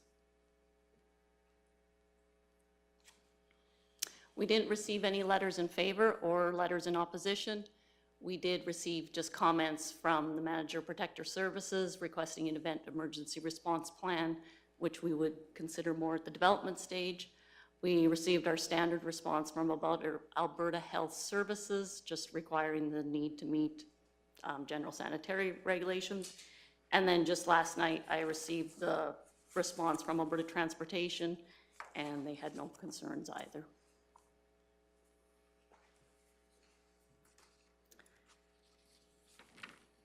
If successful in redesignation, details and specific conditions required for the development will be dealt with through the development permit process, both for the permitted uses and the discretionary uses, which you would, as an MPC, have to go through those conditions.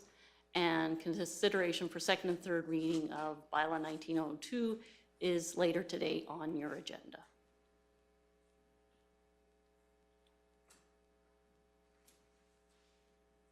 Okay, that's all you had for us? That is. Okay.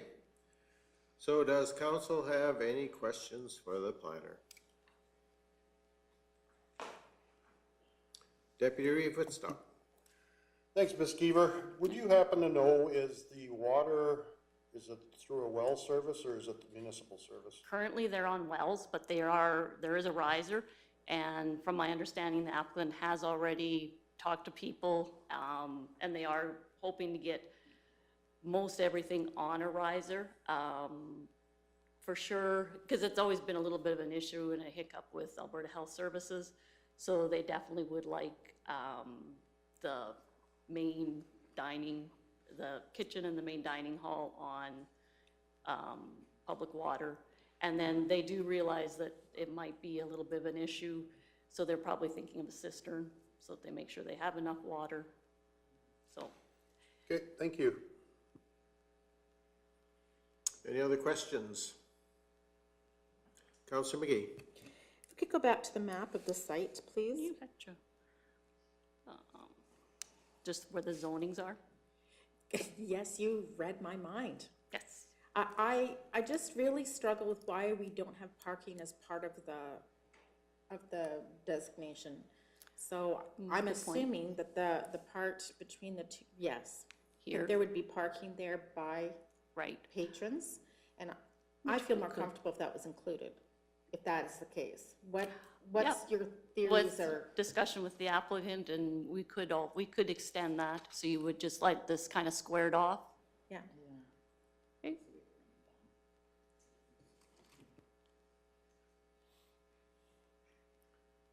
Okay, other questions or comments for the planner?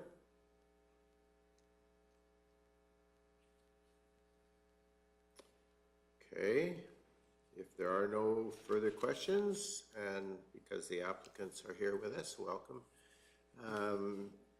Do you have any additional comment you'd like to make, or anything that you'd like to bring to our attention from your viewpoint? And if so, I'm going to ask you to come to the desk because we are streaming live and recording, so you would need to use the microphone.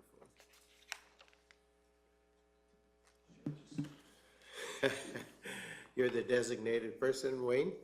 I am Wayne Nelson, and my wife Lydia is at work today, so she isn't able to be with us. But I think, first of all, thank you, Deanna. She's done an amazing job of, I think, capturing all that we wanted to say here today. I think our heart, our desire is to just continue doing what has been done for the last 20+ years, but I think our intent, though, is to do that in a way that is compliant and meets all the requirements and the expectations of the county. So we're excited. It happened quickly for us, but we are excited. It's obviously a beautiful piece of property, and we we're looking forward to seeing how we can make Kneehill County just a better place. So I think that was it. Maybe just the one comment on the water. We've recognized that was when Health and Safety, I met with them. That was the very first thing they said. You cannot use well water for what you're doing here. So we have had DJ directional drilling on site. They're actually back on Thursday just to set a date. So we hope to have that within the next 30 days. We'll be in place. Super. Any other comments you'd like to add? If not, I'm going to ask councillors if they have any questions for you. Sure. I'm sure you won't get too rough a treatment, but anyway. I'll do my best. Like Councillor Phobes, you had your question about what's in the northwest corner of the property. I think I know, but I'm just confirming from driving by. It's junk. Okay. And it needs to be cleaned up. Okay. That will be, probably not number one priority, but it's within, No within the worries. summer. It's old pallets, it's old equipment, it's old trailers. It just needs to be cleaned up, so. Okay, thank you for that. Any other questions from council for the applicant? Not necessarily. Councillor Penner. Not necessarily a question, but great to see what you're doing and continuing. It is an awesome location. When you drive by, it's always so tidy and everything else. And I guess when quite often you don't realize it's not in compliance until there is a sale and stuff like that. And so I wish you all the best, and I honestly think you will be supported by the general public going forward. It's a great location. Yeah, so far it's been really encouraging, so thank you. Okay, well, thank you, Wayne, for being here today. Very much appreciated. My pleasure. The next part of our process is where we get to hear from the public, so thank you. At this point in time, I am going to call on individuals as they appear on Sorry, this. Mr. Reeves, just to follow up to Councillor McGee's question about the extra in the parking lot there. Is there any major objection from the applicants?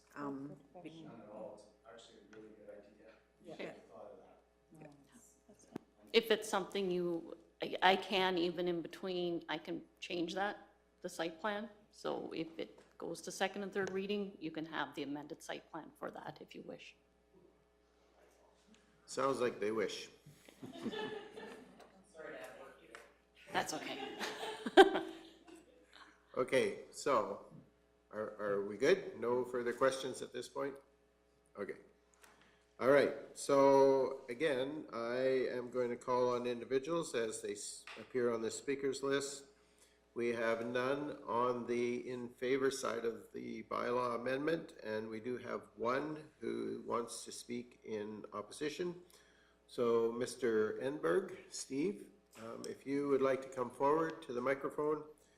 I'll remind you that you have 5 minutes to speak. And when you're ready. Sorry. Welcome today. Thank you. And when you're ready. I'm not a very verbose person, so it shouldn't take long. Never been through this before, so. Well, you're welcome, and just... I'd like to say good morning, council members. We did receive the mail out about the rezoning from agriculture to our recreation. On a personal level, I have trouble with taking any agriculture land, but that's not why we're here. In the brief proposal that was attached to the notice, you mentioned they anticipate larger events, 6 to 8 times in the summer with numbers up to 200 people, 20 RVs. Also mentioned a disc golf, not sure, mini golf, kids area, etc. Not sure what etc. includes. I'd like to say that until recently, we didn't know this property was in non-compliance. And she mentioned, 1,000 years ago that it was declined. Well, it's kind of a cavalier attitude. I have issue with that. We've talked to lots of people about this since we found out, and it seems to be common knowledge that it has been operating under non-compliance for a long time. My primary concerns are public safety. I come from a transportation background, and increased traffic, increased noise. I've never been through this process, so I thought I'd make some quick notes, maybe hand the notes over to you afterwards. But public safety with regards to traffic. I'd like to see turning lanes added into and out of the property. It is a single lane driveway. There's an increased number, suggests that there's going to be increased potential for an incident or accident. There's a controlled intersection not less than a quarter mile to the immediate west where they have accidents and fatalities. It's unfortunate, but a turning lane in and out would be the safest option to, if you want to expand this business and have 200 people, that's 100 vehicles coming in and out. You're going to have 20 RV sites. There's large vehicles. I myself have a large RV, and I hate going out on that highway with it because I can't get up to speed as fast as those trucks want me to. And I drive a truck. I have a truck in my yard. So with 20 RV sites, slower, larger vehicles in and out of the property, I think in a matter of public safety, that should be a consideration. I'm surprised. I did bring it up at the ratepayers meeting and was told it's a provincial highway and the study or changes should come from them. So, you know, I would ask in the matter of public interest, can we have a study? But I just hear even as late as last night, they came back and said they don't have an issue. Maybe they haven't traveled that road. I sit on my west deck, I garden in my yard, and time again, I see not just personal vehicles passing those trucks in front of that property. I see RVs passing trucks. I've seen trucks, commercial trucks passing trucks. And I'm a commercial guy, and I'm throwing red flags out the window. Like, Maybe an aside would have someone down there try to enforce that, because that's a pretty dangerous spot. So if you want to have larger vehicles in and out of there, that's a huge concern. Number two, public safety with regards to water. I guess Mr. Witt touched on that. Forgive me, I'm not good at public speaking, but It's all right. You go ahead. spent a lifetime alone in a truck with 100 square feet and a radio, so. Well water, I'm on well, and I have a treatment system.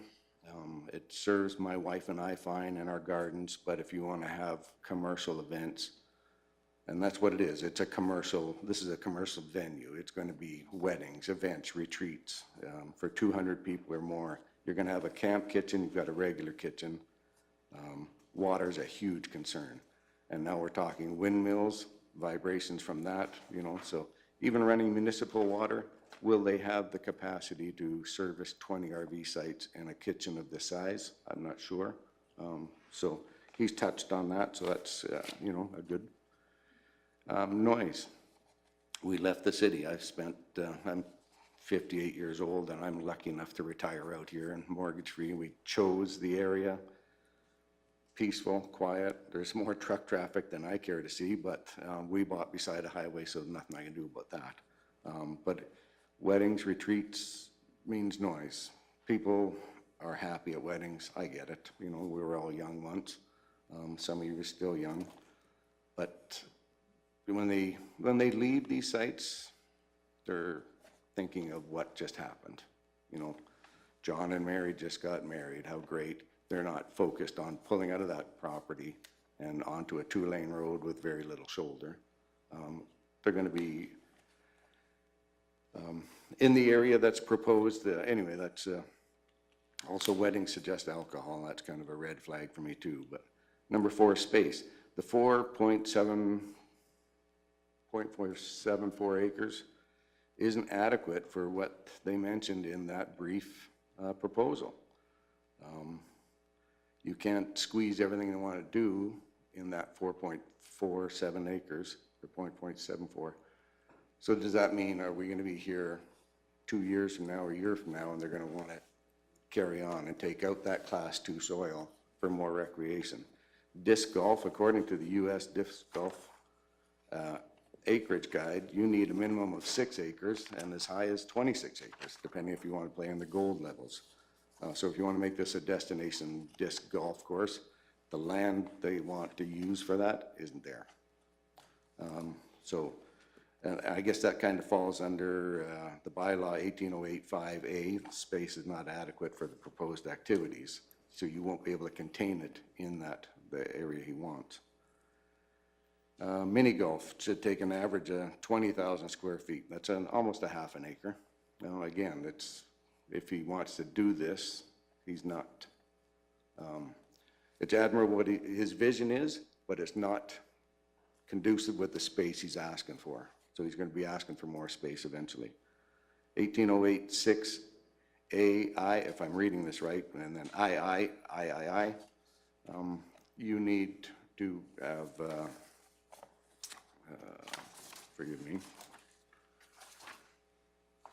Just remind you that your time is getting limited. Okay. So yeah, if you look at 1808, and I'm sure you have all this, detailed building plans, including building elevations, detailed service plan, including drainage, grading, none of that was in that proposal. The property not being in compliance from the past shouldn't guarantee the property is grandfathered because there's a new owner. And it's a noble thing they want to do with the churches and such. I'm more than happy it's owner occupied. I'd love to have someone in that house because, you know, at night I would look for, because my property stares right at his, I would look for headlights and squatters and stuff like that. It's a huge concern, but I don't think grandfathering a non-compliant property because he's a nice guy is in the best interest of anyone. Get it up to compliance before, because he's just going to carry on business as usual. I get that. I understand that. I'm all for it. It just, the plan's not right for the acreage he wants the space he wants, what he wants to do. This is not, it's not a very detailed and very good plan, is what he's presented. Make it right, that's all I'm asking. Okay, you're basically at the end of your time. Is there any other quick comment? Nope, no, if I'm at the end of my time, that's the end of my time, Okay. so. All right, thank you very much. Do I leave this with someone here? I've never, You can leave it with the planners. okay.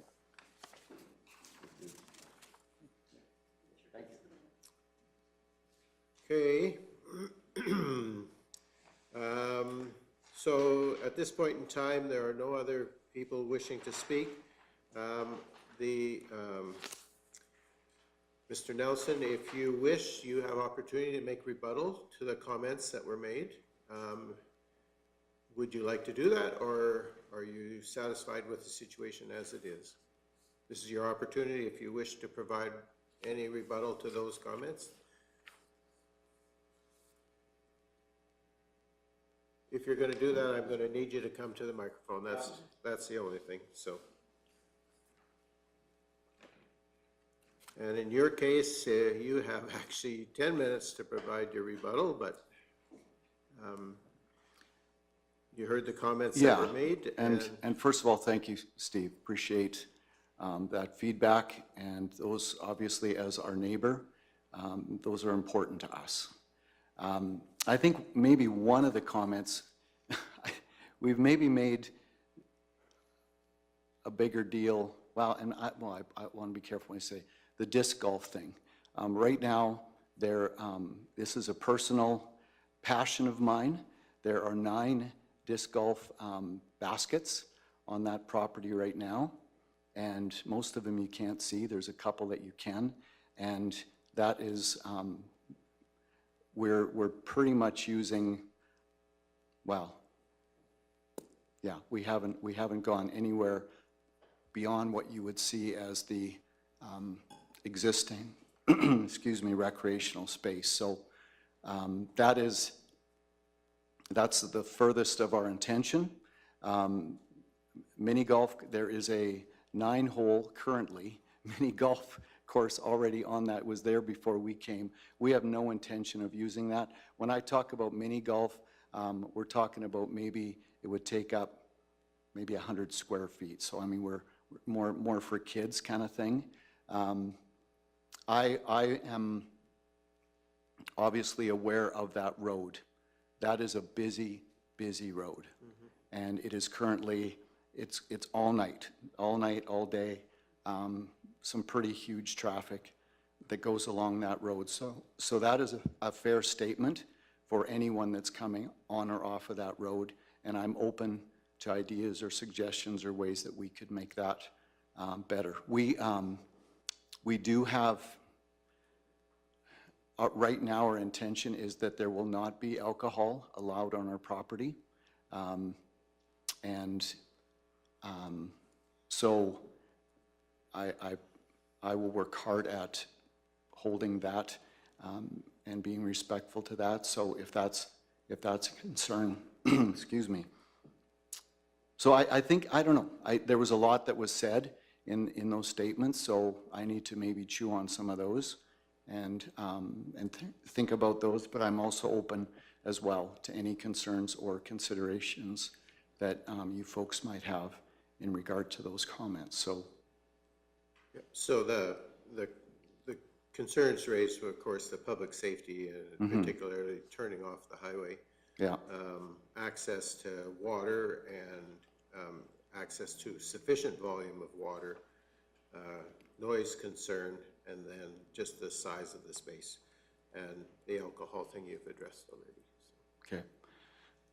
Yeah, I think the water piece, we do have intentions of putting in tanks, reservoirs, 1,000 gallons from what we have heard, and the use that will be on that property, that would be sufficient.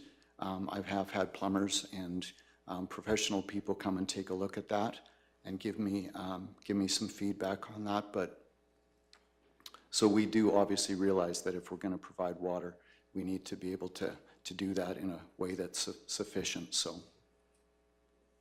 Okay. I am also, I love the agricultural piece that we have. I don't want to lose any more of that. So, yeah, I'm not sure if there's any other. Okay, is there any other comments you wanted to make? I don't think so, sir. If not, then what I would ask is of council if they had any further questions for the applicant at this point, and I see we have one. Councillor Phobes, if you wish, go ahead, please. About the noise level, if you're going to have camping, when I check into campsites at other places, do you have a list of recommendations that your campers must follow? Do you have that in place already? We have a lawyer who is working on that, on putting those into place for us. Okay. And then I guess my second question would be to Mike Sear. Did transportation think turning lanes were necessary if this is a high-traffic area? Yeah, thank you to the chair. As Ms. Keever noted, we only received the transportation notification last night, so I haven't had a chance to view it. Because this is located right off provincial highway, it is their jurisdiction to set those parameters in place. Going deeper into this, a lot of these things are addressed through the development permit and through those conditions placed on that. At that time, we could have a conversation with transportation. Whenever we have a development like this, there's a potential for a traffic impact assessment to be done on it.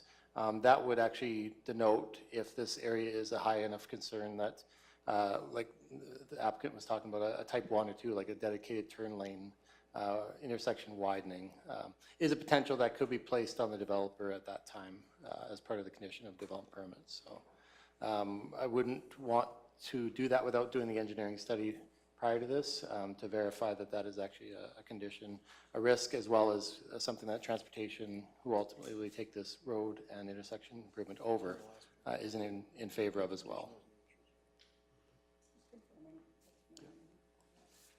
Okay, I know at this point we're just really dealing with the redesignation and not the development side of it, and so our Ms. Keever had mentioned that we did receive notification from transportation and they had no objections to this process.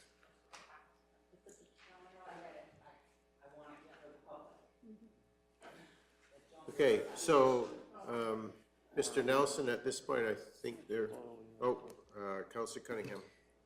I do have a question for the planners, but I just want to comment to both of you here today. What I hear is amazing, because I hear two neighbors that are willing to work with each other. We've got too much of that going on in Kneehill County where people aren't working together, so I really appreciate the fact that I think there's a lot of respect going on between you two, and I think you can probably work some stuff out, so that's awesome. Thank you for that. Okay, Mr. Nelson, thank you. Thank you, folks, for being here again very and for much. being willing to answer our questions and being in conversation with your immediate neighbors. We appreciate that, so thank you. Yeah, my pleasure. Thank you.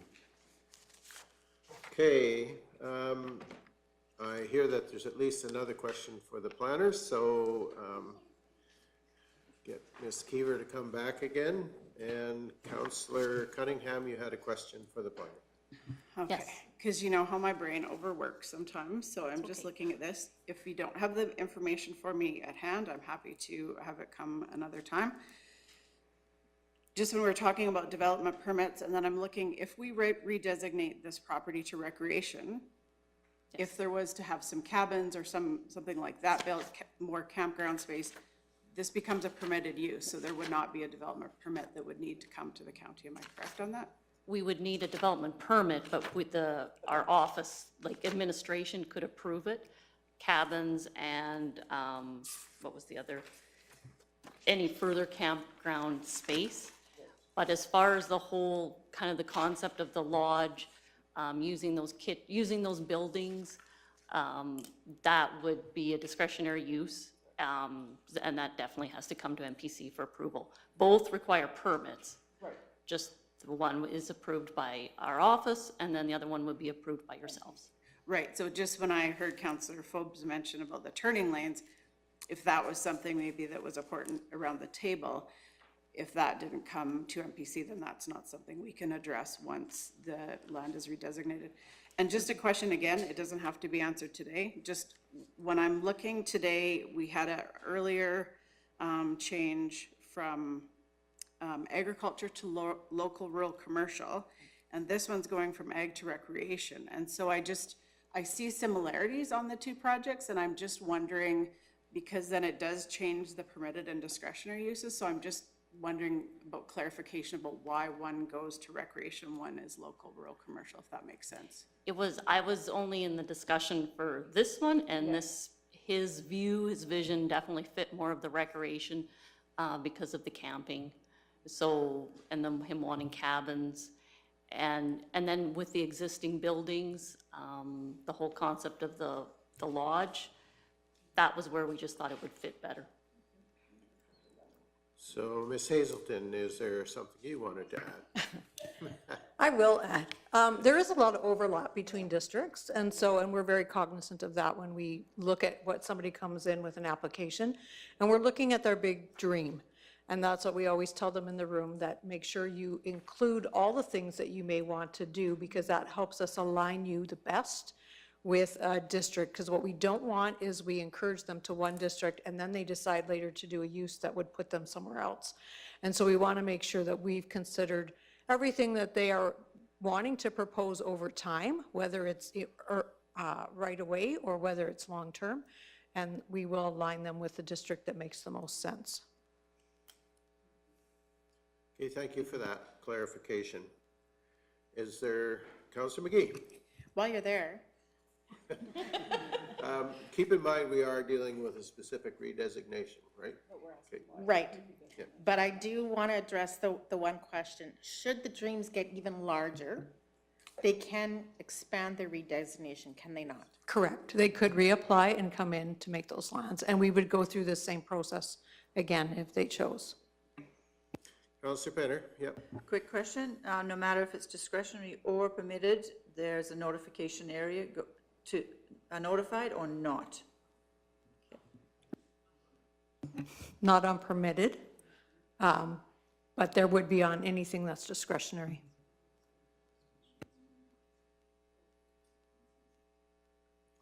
Any further questions for the planners?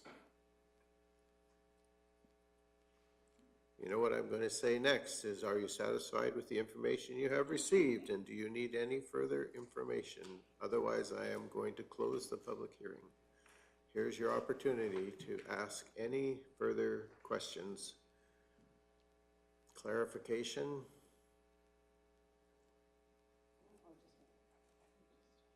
Councillor Cunningham. Yeah, so I think just further to Councillor Penner, I think I know where she was going with that. So yeah, like, in one district, a campground is discretionary. In the other district, more of camping is permitted. So there's notification on the one district, but not on the other. So I think I understand where you're going. Yeah. Your brain's starting to overwork like mine. No, and I just wanted to put it out there so our ratepayers understand how the process all works here, so. Yeah, absolutely. Okay, any last questions or comments?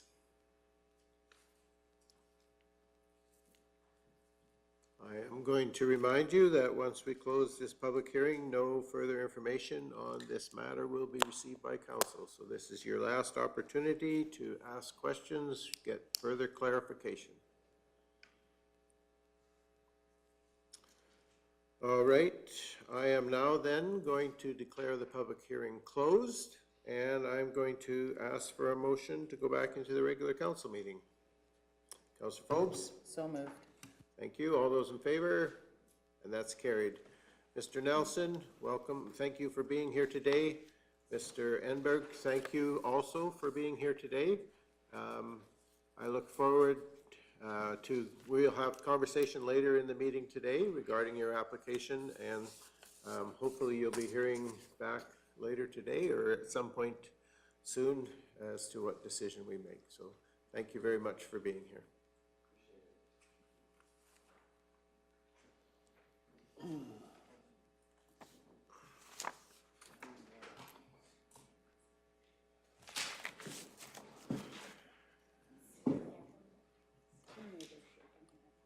All right, Ms. Hazelton, you are still a prisoner of council. Hopefully. Strike three. No. Okay, we are going to go back now in our agenda to 5.1.2. We're continuing our conversation regarding the request from Badlands Recreation Development Corporation. As we are well aware, it's a request that the Kneehill County would assist in putting forward a STIP application on their behalf to potentially get some partial funding for their access road. And we're also aware that this access road is a condition on their development that's required before they begin to do anything else. Any further questions, comments, discussion regarding the request from BMR? Mr. Gannon, please. Thank you through the chair. Just one final portion. I want to reiterate the different programs out there that are normally used by municipalities are usually funded by the municipalities in a whole. So to actually have a grant that has the ability of funding this, if council chooses not to go forward, that money potentially will go to another community or another potential opportunity. So I just want to make sure that council understands that most municipalities put those programs in place and they're funding those programs. On this instance, the portion that may be in consideration for funding is administration, legal, and process related. Okay, thank you for that. Any further discussion, questions, or comment regarding the request for Kneehill County's support in making the application?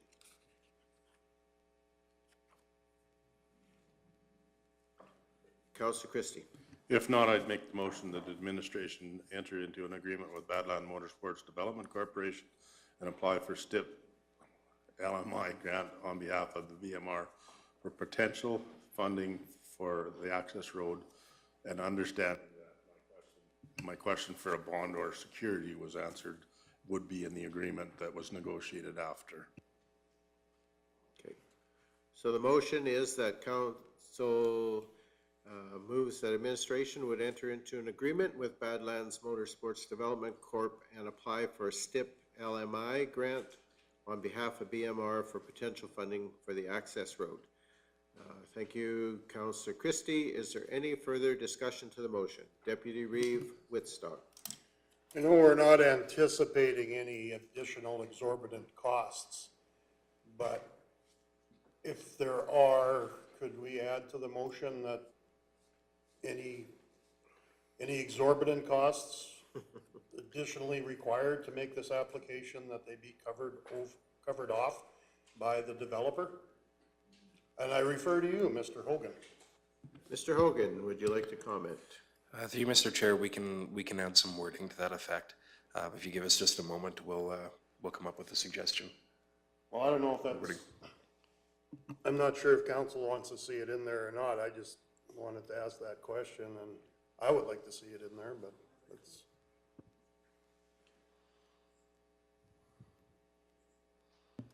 I think it never hurts to put that in there, you know. We don't know if it's going to happen or not, so it doesn't hurt. For sure, it would be an ask if it was in the agreement, I'd want it there for sure, but if it gives it more teeth in this motion, I'm in favor of that. Okay, so Deputy Reeve Whitstock. And I realize that this is up for approval by the province. Whether or not it gets approved or not, we won't know until November, but it may happen, it may not. So really what we're concerned about here is the cost that might be carried by Kneehill County. And what we're basically trying to do is prevent any unreasonable costs to be our responsibility. So this kind of addresses something that Councillor Phobes alluded to earlier and questioned earlier. So the motion now reads for the potential funding of the access road with the costs with costs above the normal operating budget to be borne by the developer. It's clear? Councillor Christie, that's an amendment you're in agreement with? I'm good with that. Okay. Any further discussion, comment, questions related to the motion? Councillor Cunningham. So I'm just going to put my concerns out there one last time. I understand with economic development, you have to spend money to make money a lot of times. For me, I just think this original agreement, I shouldn't say agreement, but the parameters of this have changed, and I think the onus, I mean, I understand it's not necessarily on the county, but I think his ability, the developer's ability for funding does not fall to the ratepayers of Kneehill County, and I just have seen too many times in the past year the province goes left when they say they're going right, and I am just not confident that, from Mr. Dreeshen's letter, that it may not affect our ability going forward for any funding. So those are just my concerns. Okay, thank you for that. Any further comment or discussion?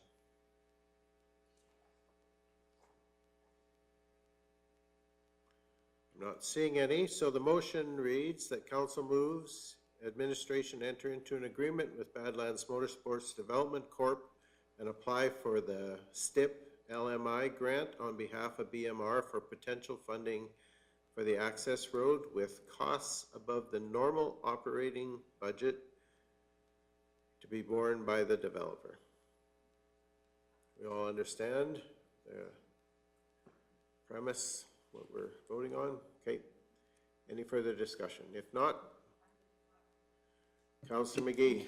Sorry, I just debated whether I wanted to speak it or not. So that's why the last minute. I really hear what Councillor Cunningham is saying, and it definitely heard it many times. I do, though, want to reiterate that this motion is about whether or not the province makes that decision, and I don't think our opinion about what the province chooses to spend money is or doesn't spend on can be what weighs this vote. If this is supporting Kneehill County, that's what I'm about.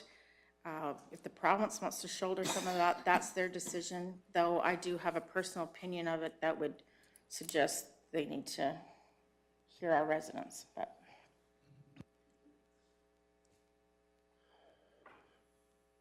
any further comment?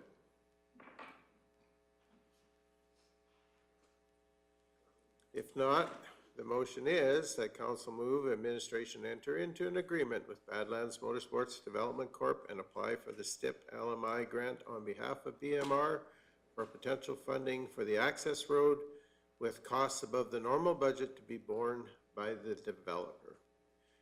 We're assuming the costs above the normal budget are operating budget is Kneehill County, so any further clarification needed, or do you understand what we're doing? You do, good. I'm going to ask the question then. All those in favor? Opposed? The motion is carried. We are now taking a 15-minute recess, and we will be back at 11:10. So we are taking a 15-minute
It is 11:10, and I will call our meeting back to order. The next item on our agenda is 7.1, which is Village of Acme request for allocation. And Mr. Hogan, I am going to assume you are taking this item. Through you, Mr. Reeve, that is correct. So the item that's before council is a request from the Village of Acme, and it is they've made this request to all of the other Aqua 7 members.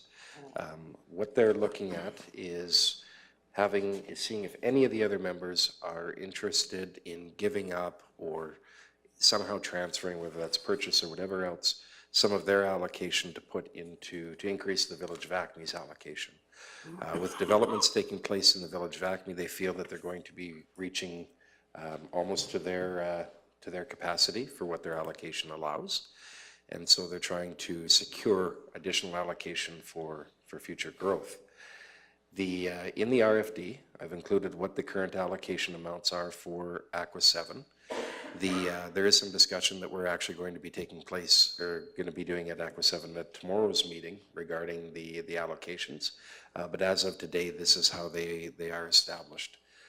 Aqua 7 does have a bylaw, the 2018-1, that governs that, and that's where these numbers and these percentages come from. Basically, the decision that's before council is if you want to investigate or explore giving up some of Kneehill County's allocation, or if you don't want to do that at this time. So as is outlined in the item, the current usage that Kneehill County uses of its acquisition or of its allocation is we have a lot of room in between what's actually used and what our allocation would allow us to use. I think the primary decision before council is if you want to explore giving some of that up or retaining that for our own future needs, even though today we don't know exactly what those are. So we do know that a lot of industries and stuff like that, when they're looking to locate, water is one of their considerations. Right now, we have a cushion to be able to do that. Nobody has a crystal ball to know exactly what's coming down the road in the future. So whether we have the right amount, too much, too little, that's unknown today. Okay, thank you for that. Discussion, questions? Councilor Popes. I guess my question is this for housing, for people that they're building housing for, or is it for developments for industry that they're looking, or a combination of both? Through you, Mr. Chair, my understanding is that a combination of both.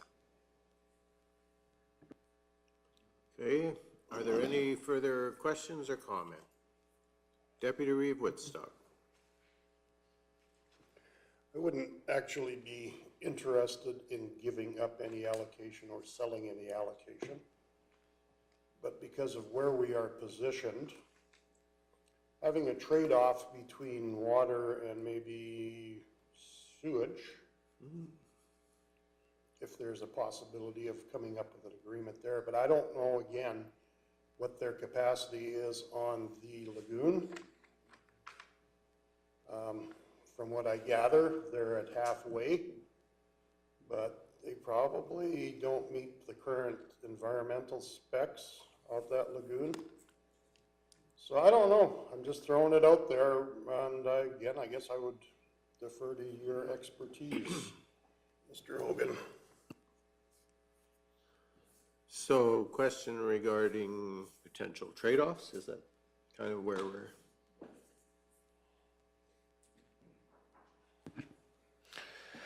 Through Mr. Chair, that we haven't had a discussion in that realm with the village, so I don't know what possibilities would exist there or not. Okay, just threw it out there. Councilor Penner. I'm looking for some background here, and I know there's a bylaw and that. Can anyone heard how they came up with these allocation numbers? You know, like Acme is less than the town of Carbon. But what was the formula, like back roughly? It doesn't have to be the exact. Does anyone know that history at all? Well, there's only one person here who has maybe the history and experience to be able to relate that. So Deputy Reeve Woodstock. Oh, great, put me on the spot.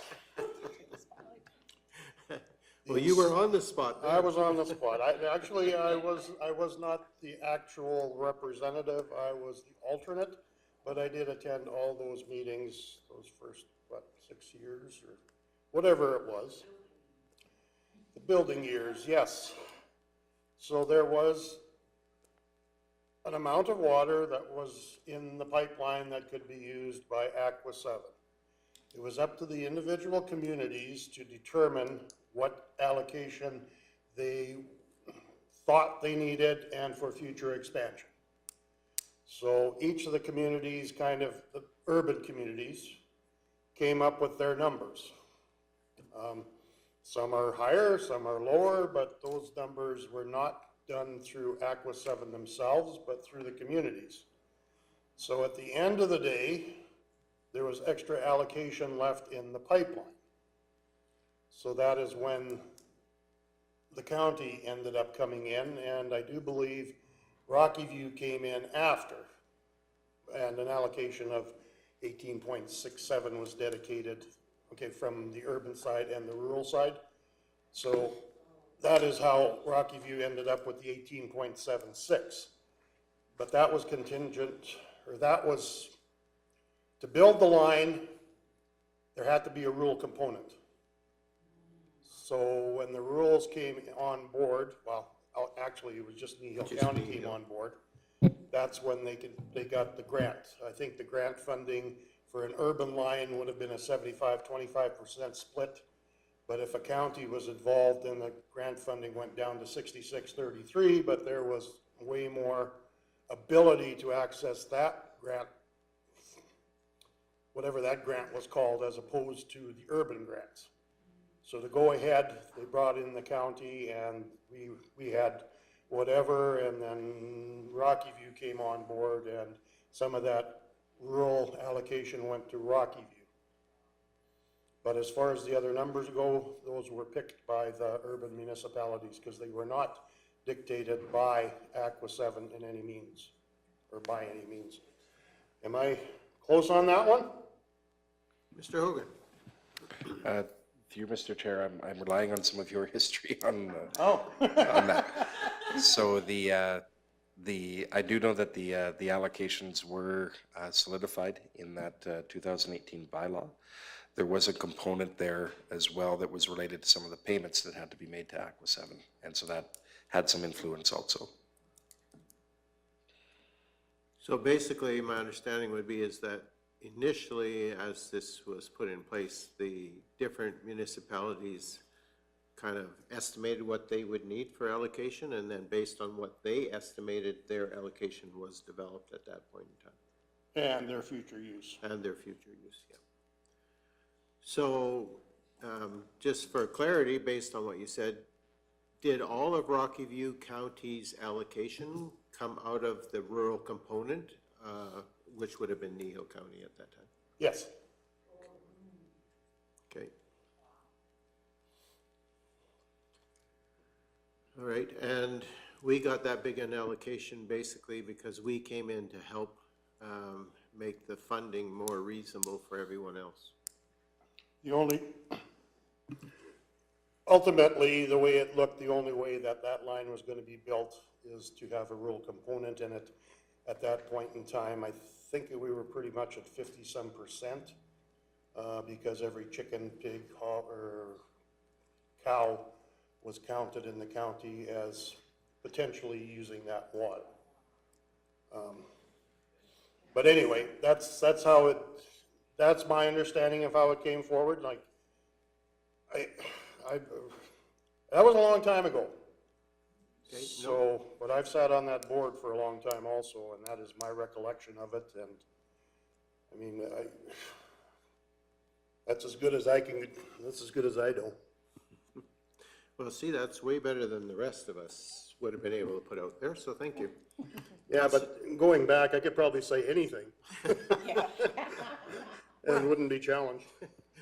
Counselor Penner. Well, and I want to say thank you, and it's very important that we sit on these boards and everything else, and we want to be good neighbors too. But it's that future development within the county, so, which I'm teetering on, but I still would like to be a good neighbor, but this time I'm not sure if I can be a good neighbor. But it'd be interesting to see what comes out of tomorrow's meeting with Aqua 7 too. So, Mr. Hogan, you said that they had made this request of all the municipalities that are part of Aqua 7 at this point? That's correct. Okay.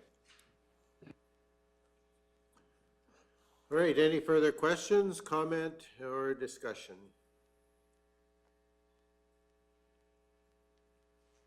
Councillor McGee.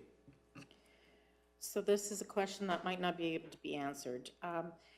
Because of how the allocations were determined, were there any long-term caveats on that? So if we were to give up some of it to not be country, is that a problem, or is that not a concern? Go ahead, Mr. Hogan. Through you, Mr. Reeves, or just the latter part of the question, please. Is there a caveat that would maybe prevent us from utilizing the country portion to urban? Through the chair, no. These are the allocations. If the members choose to adjust the allocation formulas, they're able to do that. Thank you for that. Any, Councillor Christie? Curiosity, the allocation percentages is the total license allocation? Through the chair, yes. The one side to that is that the Aqua 7 license is for 2.35 million cubes a year. The purchase agreement for water with Town of Drumheller is for 3 million cubes a year.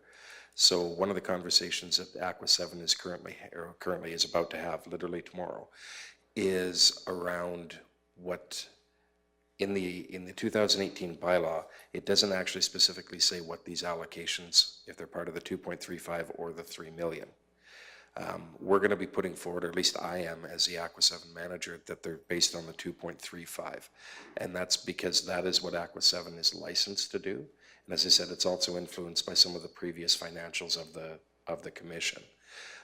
The other added component to that is that there is an agreement that exists between Aqua 7 and Rocky View County that Aqua 7 will supply the county 2,200 cubic meters a day. When you do that math based on these allocations, it doesn't work. And so the only way Aqua 7 can fulfill that is if the allocations are based on the 2.35. If the allocations are based on the 3 million, then Aqua 7 can't meet the terms of that agreement that they made in 2012, I believe it was. So that would mean that in addition to what you see as the allocations here, what it essentially translates to, if the board agrees, that Aqua 7 itself would hold 650,000 cubes a year. And with Rocky View's allocation, plus a portion of that, Aqua 7 could meet the agreement they have with Rocky View County. They could then choose, or Aqua 7 could choose, actually I'll stop there, but there's... That's for Aqua 7 to decide. Yes.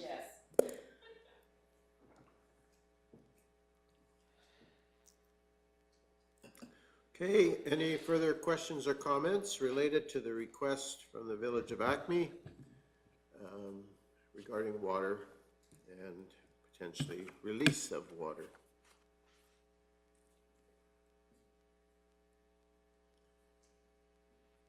Councillor McGee?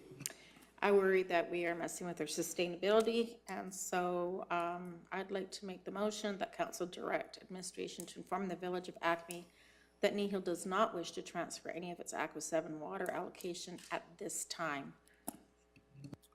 Okay, thank you for that. So we have a motion that we direct administration to inform the Village of Acme that Kneehill County does not wish to transfer any of its Aqua 7 water allocation at this time. Is there any further discussion to the motion? Any further discussion, question, comment? Seeing none. All those in favor of the motion? Opposed? It's carried unanimously. Thank you. The next item on our agenda is the draft AUC letter of concern, item 7.2. And again, Mr. Hogan, I'll let you begin the conversation. Thank you, Mr. Reeve. Through you, at the recent Committee of the Whole meeting, the committee reviewed AUC Decision 28086-DO1-2024 and had concerns about some of the elements of that decision. From that, the committee recommended that Council send a letter of concern regarding the AUC decision and reasons to Premier Smith. So following up on that, administration drafted a letter. The draft letter is attached to the RFD for your review, and we're just looking for Council's endorsement of if we've captured your concerns accordingly. As well, during the Committee of the Whole discussion, there was some discussion around who all would be CC'd on this. We've got that list in there, and so that this draft is in front of you for your review and approval. If you, as Council, are good with it, then we'll pretty it up in terms of putting it on county letterhead and making it official and all that stuff. And then we'll have the Reeve sign it and send it off. Okay, any discussion? Councillor Cunningham. Just wondering if we could add our MP Damien Kirk to the list of letters. A lot of this funding for these projects is coming federally. I know Mr. Kirk had put a article in the Three Hills Capital, I believe it was last year. Part of his article stated, for example, Capstone Infrastructure and Sawridge First Nations, which are the owners of Machichi Solar and Kneehill Solar, received $64 million in federal investment. So the one to the north of Three Hills in Division 5, to my understanding, received 32 million federal tax dollars. So I would just think it would be pertinent to maybe send this to MP Kirk as well, so he's continually aware of what's going on with these renewable developments.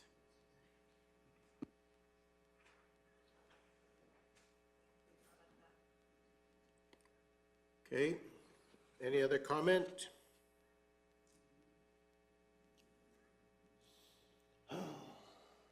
Deputy Reeve Woodstock.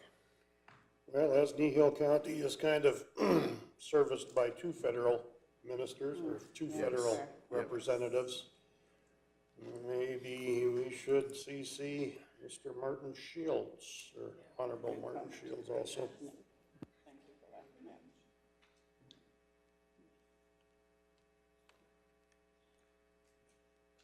Okay, now that we have it settled who we're sending it to.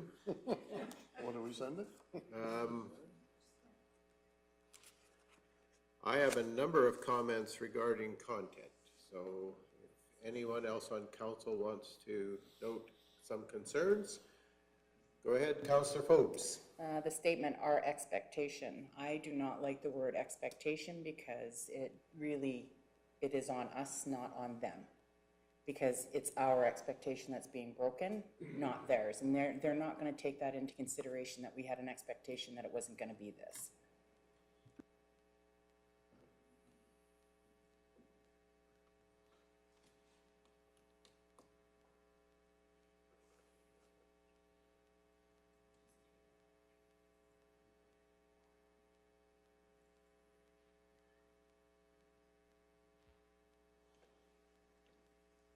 Any other question or comment? Before I muddy the waters.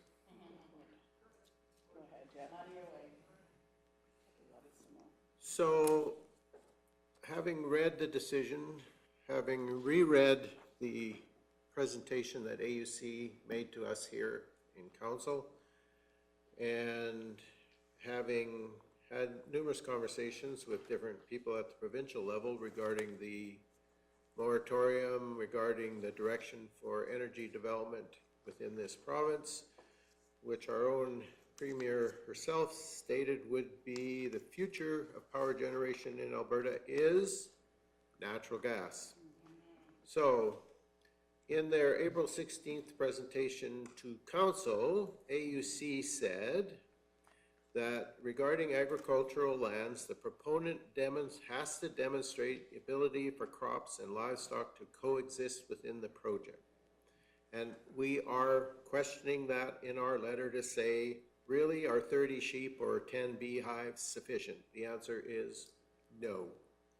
However, AUC also at that meeting here in our council chambers said they recognize that municipalities have significant expertise in land use planning and that increased municipal participation in its processes will promote enhanced consideration of municipal views.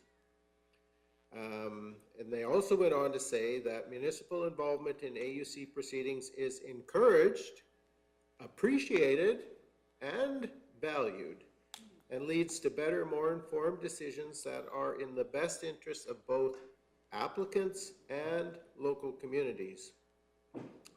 They also went on to say that municipal input provides valuable insight into the potential impacts for the proposed utility project. It helps to identify potential risks and mitigation strategies.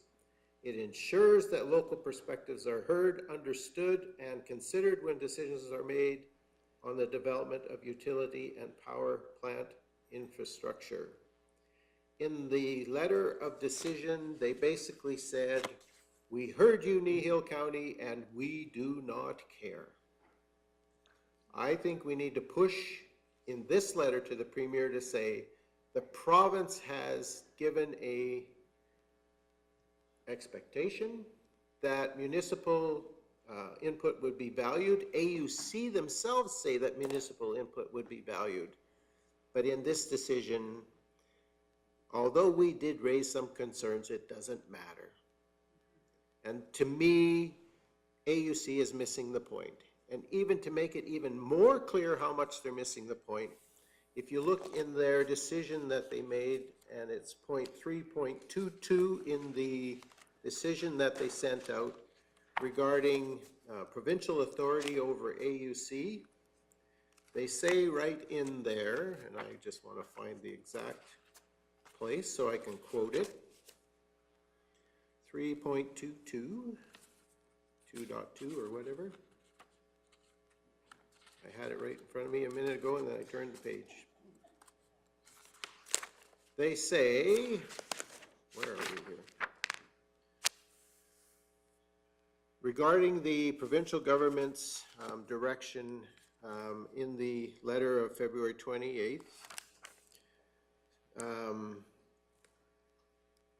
it says in section 10, it provides that a minister who is responsible for a public agency may set policies that must be followed by the public agency in carrying out its powers, duties, and functions. However, section 10(2)(a) makes it clear that such a policy must not be set in respect of an agency's adjudicative functions. The Commission interprets section 10 of the Alberta Public Agencies Government Act as prohibiting the minister from setting policy that directly interferes with its decision-making authority. In other words, a policy set by the minister cannot fetter AUC's discretion when deciding an application. I think we need to ask for clarity from the province. Does AUC basically be able to say, I'm sorry, province of Alberta, we have a mandate and it doesn't matter what you tell us? That's what they're saying in their decision. So, to me, we need to raise the ag issue in our letter. We need to raise with the province, with the Premier, whether or not the things that were said regarding municipal participation was just lip service to make us all go away and be happy. And then I would really like to know if AUC has the ability to ignore any ministerial order and or letter if it interferes with their discretion and their decision-making.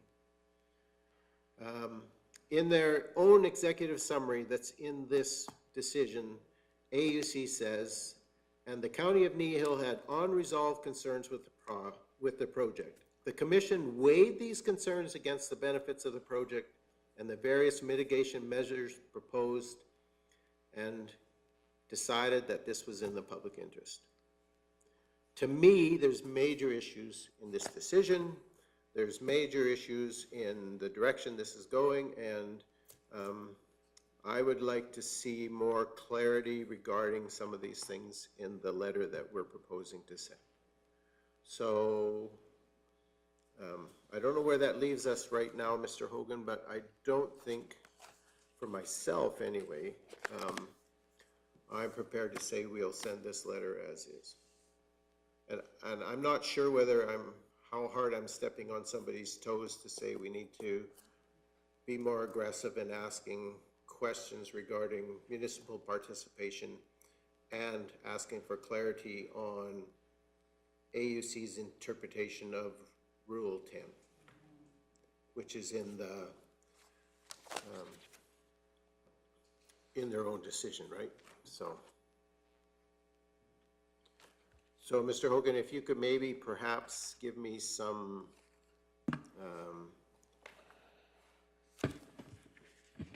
help, you know, because we are referring to the Alberta Public Agencies Governance Act, Section 10, which they're interpreting and which was referred to in that letter that the government sent to AUC. So I don't know.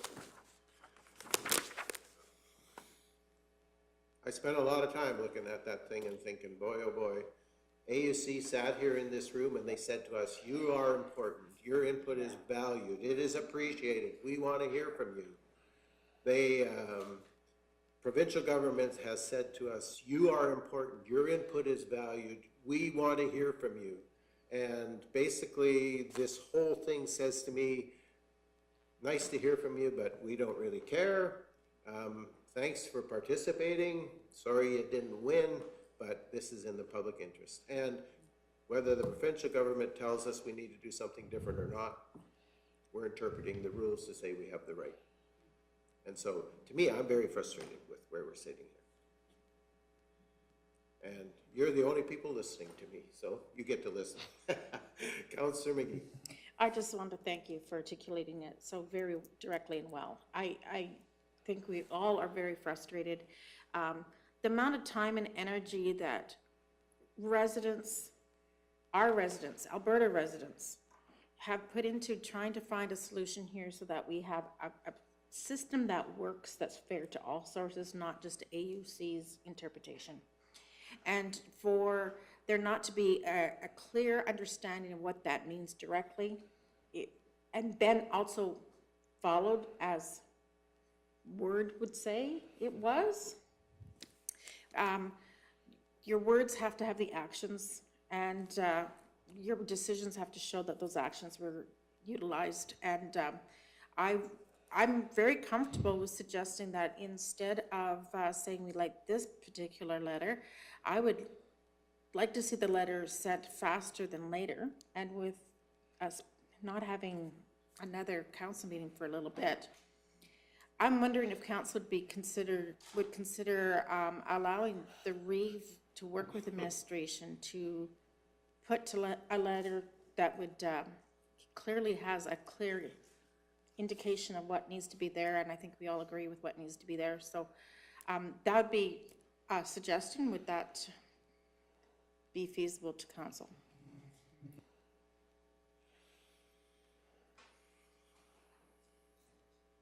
Well, one of the concerns, or one of the things for sure, from my point of view, is anything that's sent on behalf of Kneehill County needs to be vetted by Kneehill County Council.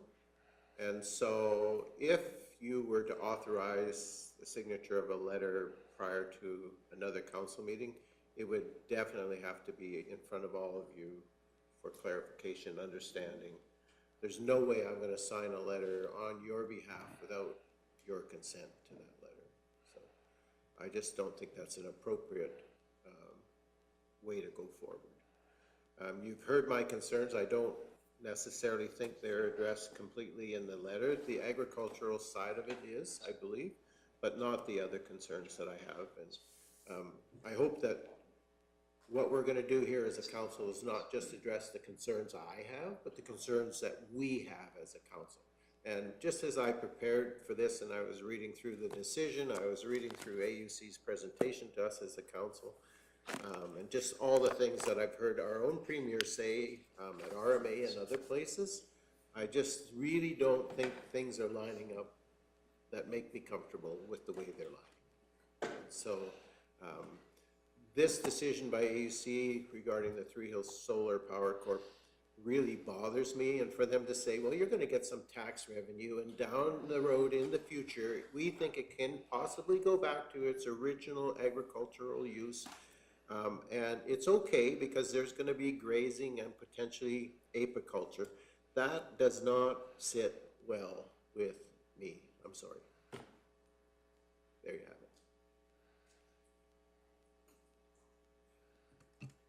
I like it, and I'd like asking our province and our premier to say, demonstrate that you have the power we're asking you to have. Thank you for that. Any other comments? Councillor Cunningham. You know, I can't not get in here a little bit anyways. I was waiting for you. Right? No, you said it very well, and I think, I might have said this before, but I did have a good conversation with Minister Neudorf at one point, and I guess I very politely commented to him that I think they need to remember, and you know, you alluded to it, they are the boss, for lack of a better word, of these quasi-judicial boards. And so, again, I just, from listening to the AUC virtually here and from having some conversations with the province, like you said, listening to Premier Smith in March of 23 at the RMA, total disconnect. They are not even on the same page. And I think, like we said before, I don't really even know if these ministers or the Premier knows that these approvals are happening. And I think it's important, whether that's us or whether that's our ratepayers, and I think they are letting them know. So that's important. I don't know if we want to put it in this letter, but another thing that, again, came up with that AUC presentation, we have a board of people living in a large urban that are making decisions that are happening in rural Alberta. And one of the questions I asked them was how many people sit on that board from rural Alberta or have an agriculture background. There might have been one that maybe in the very distant, I can't even, but it was, yeah. Grandfather on the farm? Grandfather on the farm, yeah, that's right. It's in the rearview mirror. In the rearview mirror. So, like I said, whether that's in this letter or something we address later on, but I have a real problem with people sitting in downtown Calgary in their suits making decisions for what's happening in rural Alberta. And like you said, they have said time and time again, we want to hear from you. It's kind of like when your kids hear what you're saying, but they don't really listen to you. So I think it was very disrespectful what they've done to us in asking and not listening. So I love the direction that you're going, Reeve King. And in fairness to administration, in the letter that they are proposing, they also ask that because it's the province that appoints commission members, they are asking that to ensure that the AUC has a rural perspective. Yes. And so, I mean, administration has already sort of addressed that issue within the letter that they're proposing. So I don't want that to be missed or dropped in any way, but we need to acknowledge that that's already been definitely brought forward, so. Any other comments or? And I just want to reiterate that this letter needs to be addressing not whether or not they're approved, but whether or not the process is fair and utilized as promised. To me, that's the point. I'm not looking to say whether they should or should not be. That's not our point. Our point is to have a process that allows for fair discussion and fair decision-making. And I think if you read that decision that came out on 28086-D01-24, which is the Three Hills Solar Power Corp, AUC ultimately says they have a mandate, and their mandate is to approve these projects. And they're going to do that. And so they're really, although they pay lip service to some of the concerns that were raised, such as reclamation, they just say, well, the applicant has a plan and we think it's okay. As far as coexistence with agriculture, well, the applicant has indicated they're going to allow grazing and apiculture, and we think that's okay. And the arguments that were brought forward by the Three Hills landowner group that said the value of production on that site is going to be massively reduced to go from annual crop production to grazing a few sheeps and sheep, sorry, not sheeps. I'm feeling sheepish. And a few beehives, that's not the same in terms of magnitude. There is no way to prove that in the future this land can go back to the similar type of use. There is no proof. There's nothing out there that says that. So a lot of the concerns that were raised that, you know, either as Kneehill County we felt were valid, or as our ratepayers raised, feeling they were valid, in the end, the AUC basically said, although those things were raised and were concerns, they really don't affect the decision that we're making and the mandate that we have to approve these processes and these projects. So that's, to me, I agree that what we've been given as an understanding and what we see happening are very, very different things. And what we've heard from our own provincial government and from ministers and from the Premier herself and what we see happening on the ground are very, very different things. And it's a big concern.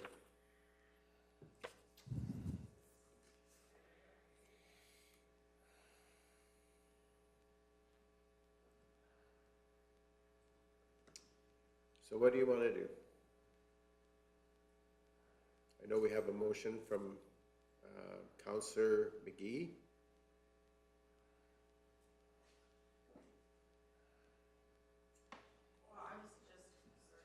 Go ahead, Councillor McGee.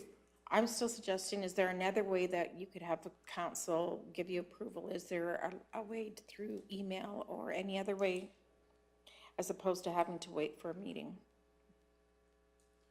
I guess, Mr. Hogan, we'd look to you for direction on that.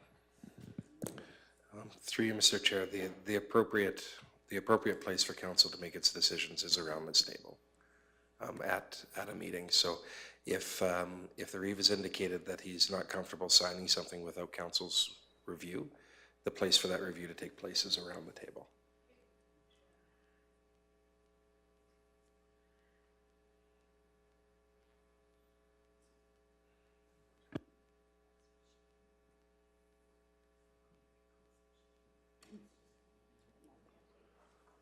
So there's some discussion I hear in the room around opportunity for a special meeting. Mr. Hogan, would you like to help us clarify that issue as well? Through you, Mr. Chair, council has it within its ability to call a special meeting. You can do that. There's some advertising requirements or some sign-offs in lieu of those that take place. The MJ governs all that, so it is an option.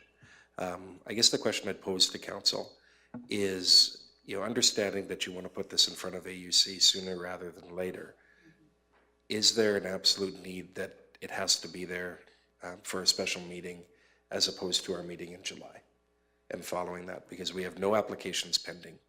We have no, you know, what is the action that we're looking to have happen? And will that be influenced by that timeline? So the short answer is we can do a special meeting. If we do that, then you know, the advertising and all that stuff is easy enough to do. My question would be, are you going to gain something from that? And in that special meeting, you put out your business that you're going to conduct, which would be this letter. You don't get to add things to that agenda. It's literally, we're meeting for this purpose, and that's it. As we do that, and you're going to incur the entire costs of a council meeting for that one function. So it is within your ability to do, but that's what I put out to you. Is that worth it to gain the extra 2 or 3 weeks before this letter goes out? Okay, thank you for that clarification. Councillor Cunningham. So the Reeve isn't going to like this, but I'm a little hesitant to wait a month because I think we're coming up on our agenda here, we might be moving our next meeting to the end of July, so, or closer to the end, so we are looking at a month. we all are very aware, we've got 1, 2, potentially I heard 3 or 4 more applications coming to the AUC in the next little while. So I really want to get this dealt with sooner rather than later. I really appreciate your comments, Reeve, about you wanting to have the input from the rest of us around the table. I think we've had such an amazing discussion today and more than once. I have full confidence in you that you will make the right decision on this letter, 100%. Well, thank you for the vote of confidence. Wish I was as confident as you are.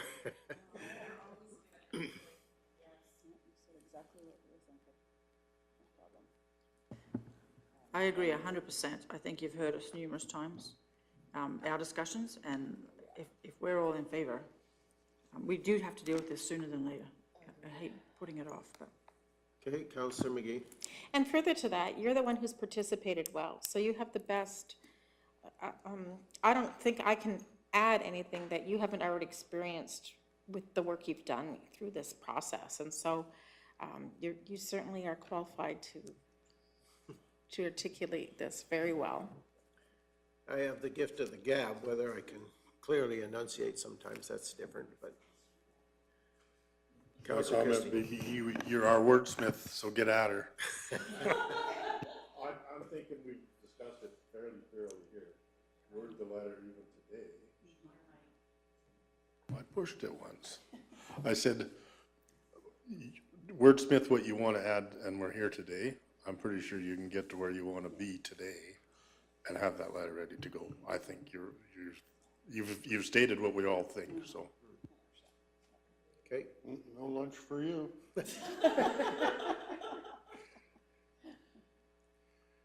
Wordsmithing takes time. That's all I'm going to say. It's not a very fast process for me. But anyway, okay. So currently, we do have a motion on the table that council authorize the Reeve to sign the amended letter of concern regarding the Alberta Utilities Commission and send said letter to Premier Daniel Smith and the list of CCs. Okay, any further discussion or comment to that motion? Are you now comfortable? Well, after we have a vote, we'll find out. No, I guess, I just am very much aware that I'm speaking for council, and I'm speaking for the residents of Kneehill County, and I want to be very, very cognizant that the words that I use and the things that I say reflect our opinions, and so I am very aware of that, and I'm very much aware of the responsibility, I guess, that puts on me, so. Councillor Phillips. And because you make that statement, that's the reason why I would give my vote to you. If you didn't make that statement to me, I might be a little concerned, but I know that this is who you are, so that's why I'm agreeing to allowing that to happen. Okay, thank you for that. I also just wanted to add, we are very comfortable giving direction to administration. If we can't be as comfortable giving direction to our Reeve, you shouldn't be the Reeve. And we voted you the Reeve unanimously because we believe in you, and so Okay, well, take it thank on. you. All right, I hear you, and I will follow orders as we expect administration to do the same, so. Don't be surprised if you see something from me before it disappears into the vapor. Do what? Oh, actually, Councillor McGee made that motion, so. I was assuming that it was on the floor because she made the motion, so. Okay.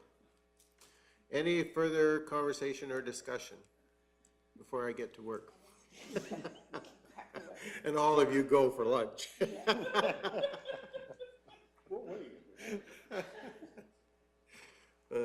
Okay. Yes, the CC list has been amended, yes, to the 2 federal ministers as well. Or not ministers, but MPs, sorry. All right. The motion is authorize the Reeve to sign an amended letter of concern regarding the Alberta Utilities Commission and send said letter to Premier Daniel Smith and of course, we all acknowledge the list of carbon copies. It's funny, we still use CC when we haven't used a carbon copy in who knows how long. Okay, all those in favor? And I guess that's carried unanimously. See, I did as I was told and went along. Well, you get the big bucks. You didn't say that out loud, did you, Deputy Reeve? I didn't say it with the mic on. Yeah, thank you. All right, moving on in our agenda, 7.3, July council meeting date change. Ms. Vanderkoel, your turn.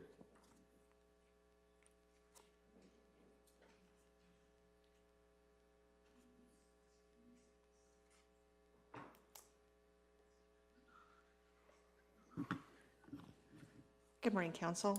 I bring to you a request for decision to change the July meeting date. There was a request made asking to reschedule the July council meeting date from July 16th to July 23rd. Administration has no issues with this change if council chooses to change it. There are no delegations scheduled for this date, and administration will ensure that the new date is advertised appropriately. There are no financial implications if council chooses to change this meeting date. And I don't know if there's a discussion want to be held on the August council meeting date. We do have 2 delegations scheduled for that. We have senior housing, not senior housing, sorry, it's the seniors outreach coming as per council's motion. And we also have Community Futures Wild Rose scheduled to speak. Wendy is not around for the meeting. That would be in the same week as MPC, and either is Community Futures, but they could reschedule to September if council required it. I don't know if Kevin wants to say anything more about the Community Futures delegation. Mr. Gannon. Thank you. Through the chair. Community Futures is looking forward to come back to council on the project, which administration was working with them for the employment factor and what our businesses are looking for. However, and where they're moving forward with the remainder of that project.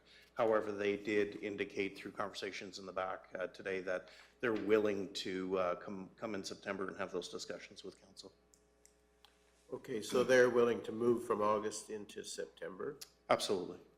Okay, and the other delegation, sorry, Ms. Vanderkoel, was Seniors Outreach, and did they make an indication that they could come a week later? I have not been having a chance to get a hold of them. Okay. I'm fairly confident that they may be able to adjust their schedule, but we don't know that for sure. If not, they would probably be able to come in September. Okay. So the original request in July was at my request because I am away that week. I'm cooking for a camp of about 60 girls, so along with my wife.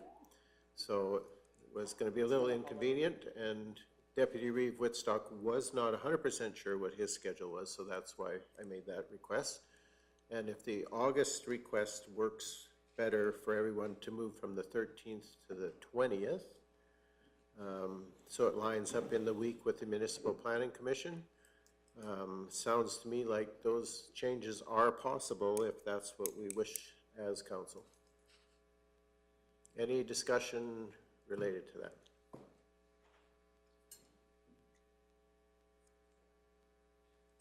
I'm not seeing any discussion, so is someone prepared to make a motion that we reschedule the July council meeting from the 16th to the 23rd and the August council meeting from August 13th to the 20th?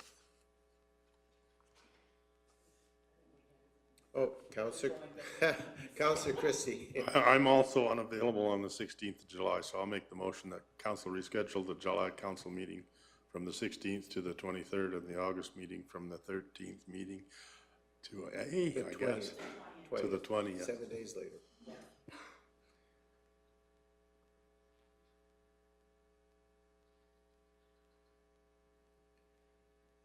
Okay, so the motion reads that we will reschedule the July council meeting from the 16th to July the 23rd, and we will reschedule the August meeting from August 13th to August 20th.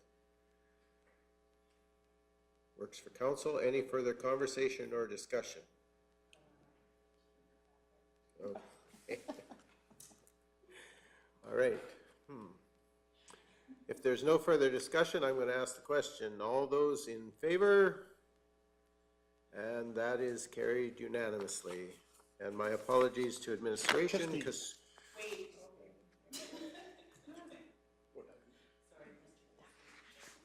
I apologize to administration. We didn't really consult you. We just kind of went ahead on our own schedule. So welcome to our world.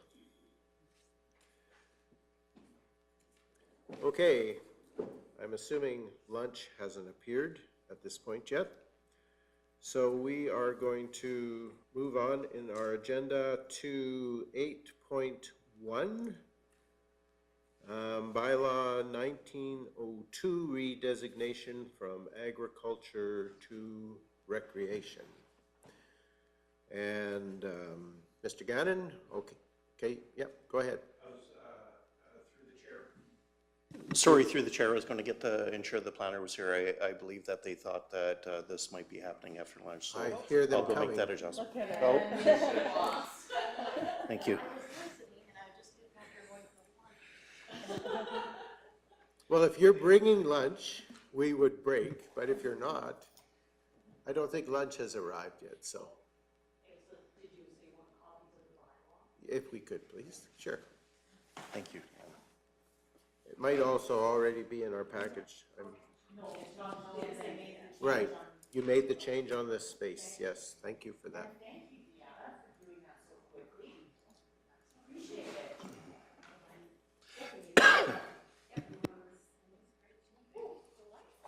Even with the days getting shorter, you're still on top of it, right? Oh, he's grasping.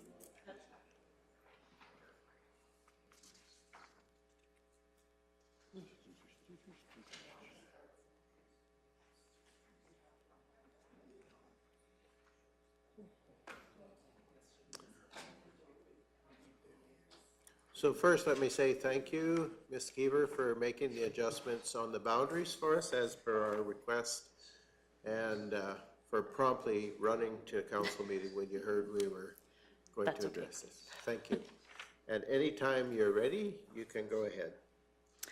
So I'm just bringing you the request today for further readings for Bylaw 1902 for the purpose of amending Land Use Bylaw 1808 by redesignating a portion of the southwest of 163125 west of the 4th from agriculture to recreation.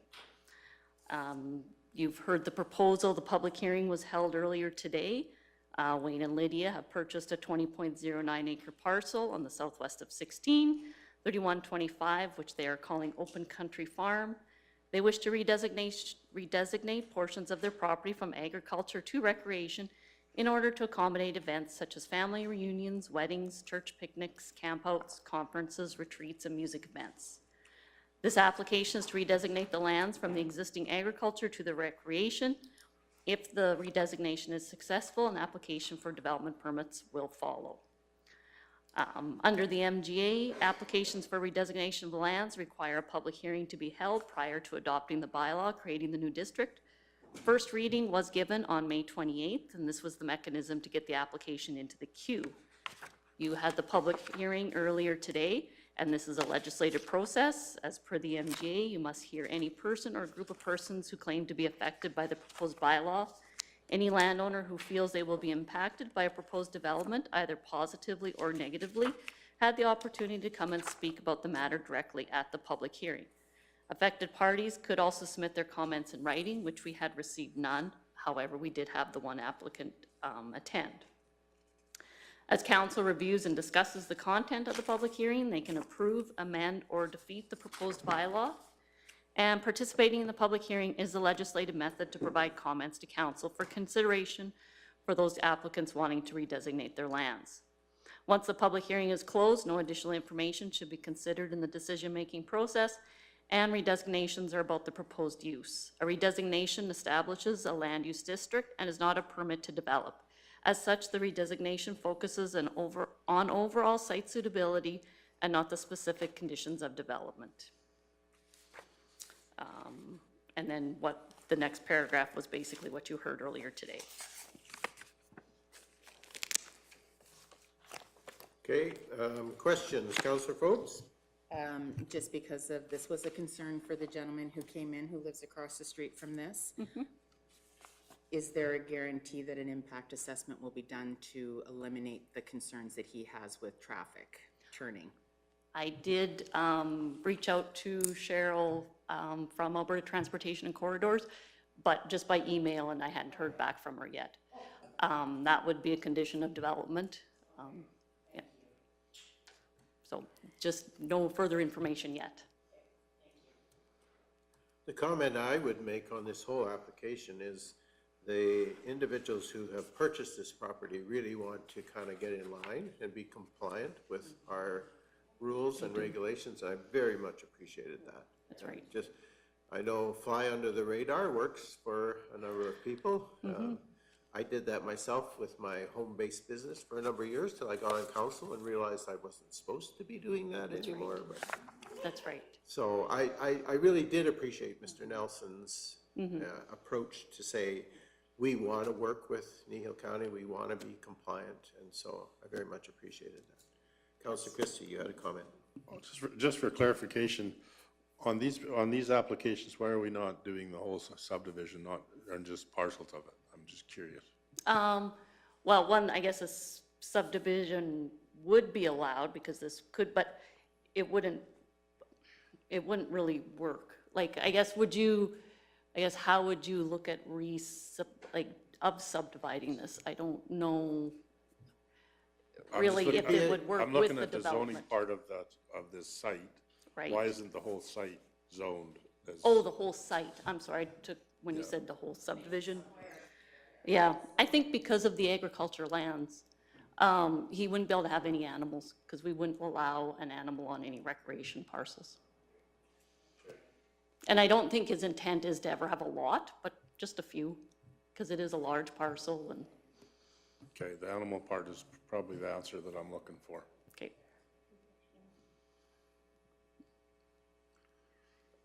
Mr. Zier. Thank you. Through the Reeve, just wanted to touch a bit on that traffic impact assessment conversation there, and just reiterate that we are confirming that road is under jurisdiction of Alberta Transportation.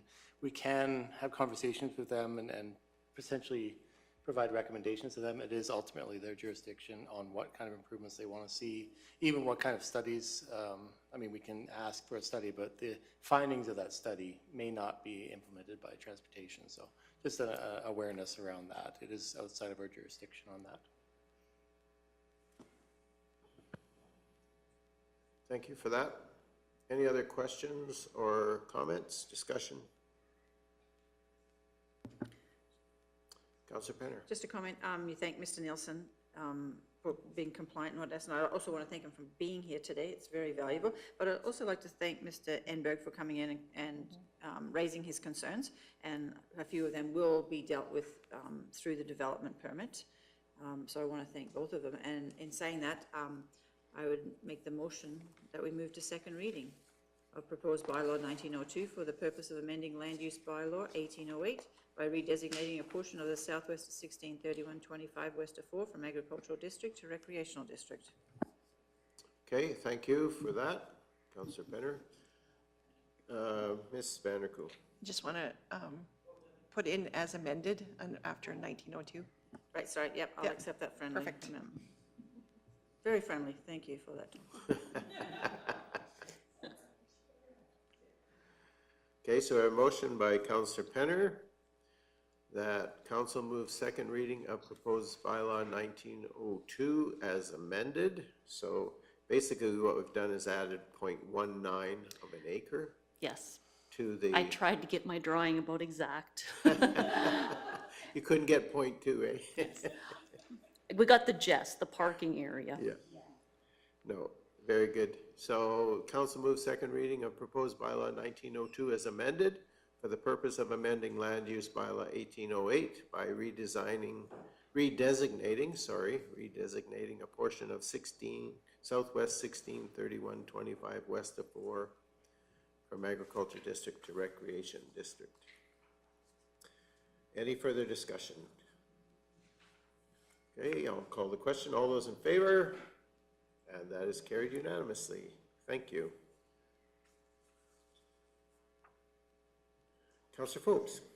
I'd make the motion that council move third and final reading of proposed bylaw 1902 for the purpose of amending land use bylaw 1808 by redesignating a portion of the Southwest 163125 west of 4 from Ag District to Recreation District. With the as amended in there again? As amended. Yeah, no, that's not a problem. So, oh, once it's amended in the second motion, then it's just as presented. Okay, I'll retract my amending. that's my fault more than yours. Okay. So we now have a motion from Councillor Forbes that we move third and final. We pass third and final reading of proposed bylaw 1902 for the purpose of amending land use bylaw 1808 by redesignating a portion of Southwest 163125 west of 4 from agriculture district to recreation district. Any further discussion, questions? Seeing none, I'm going to call the question. All those in favor? And that is carried unanimously. And thank you very much, Ms. Keever, for all your work in this particular situation. Thank you. Thank you. It's very much appreciated. All right. So before we move on, do we know if lunch has arrived? Did anybody hear any banks being opened? Okay. So, I'm not sure how long this next conversation is going to be, so we might as well just dive right in. So, next item on our agenda is 8.2, delegation business from Prairie College and Mission Aviation Fellowship of Canada. So, Ms. Vanderkoel.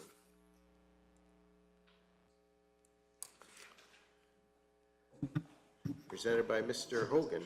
It's actually Yeah. Mike. It's I'm going to actually defer Mr. this to Hogan. Mr. Hogan. Yes, prepared by and presented by. Through Mr. Chair, so what administration is looking for, coming out of that, the delegation that you saw earlier today, is direction from council. Is the request that you heard today something that you'd like us to investigate? Or does council have interest in going down that route? We're not recommending at this time that it is an option that you approve doing that. We're not recommending that approach right now because we don't have details, costs, or anything that we'd expect to be involved in an approval process. So it is an option. It's not the recommended one. And so really that leaves council with, would you like us to explore this? Which means you might have interest in doing this. If you flat out know you don't have interest in doing this, then we wouldn't go through the exploration of it. So the recommendation that we have put forward is to have you direct us to investigate what those options might be, in which case we could return to you with, here's what options and costs might look like, potential partnerships even, if you wanted to explore that. Okay, thank you for that. Deputy Reeve Whitstock. Question for you, Mr. Hogan. Might as well pick on you, you're here. That airport is currently serviced by the Mount Vernon line, am I correct? That's correct. That line would not have the capacity to produce or to pump that amount of water to that site. No, and through Mr. Chair and our infrastructure department, if they can correct me if I'm wrong on this, but the line itself, I'm not sure is large enough, and that would be part of the investigation. I don't believe that line would that line, to my knowledge right now, is not providing fire flow capacities either. Yeah, so we need a dedicated line basically from the reservoir site in Three Hills itself? Or what other This would option be, would there be? this would be part of the exploration we'd have to do. Oh, okay. Whether the, you know, if upsizing the line, does the Mount Vernon booster station have the capacity to do that? Those would all be questions that we'd have to answer. You know, is there a scenario where that involves a new line, or is that more of a, that there's got to be some sort of cistern or reservoir at site, and there's fire pumps at site versus the whole system, right? That's, so there's different ways of probably approaching it. So the water line is existing. There's areas around there. I do not believe that there's any sewage or sewer lines at that site. So the request for any sort of sewer thing would be something brand new.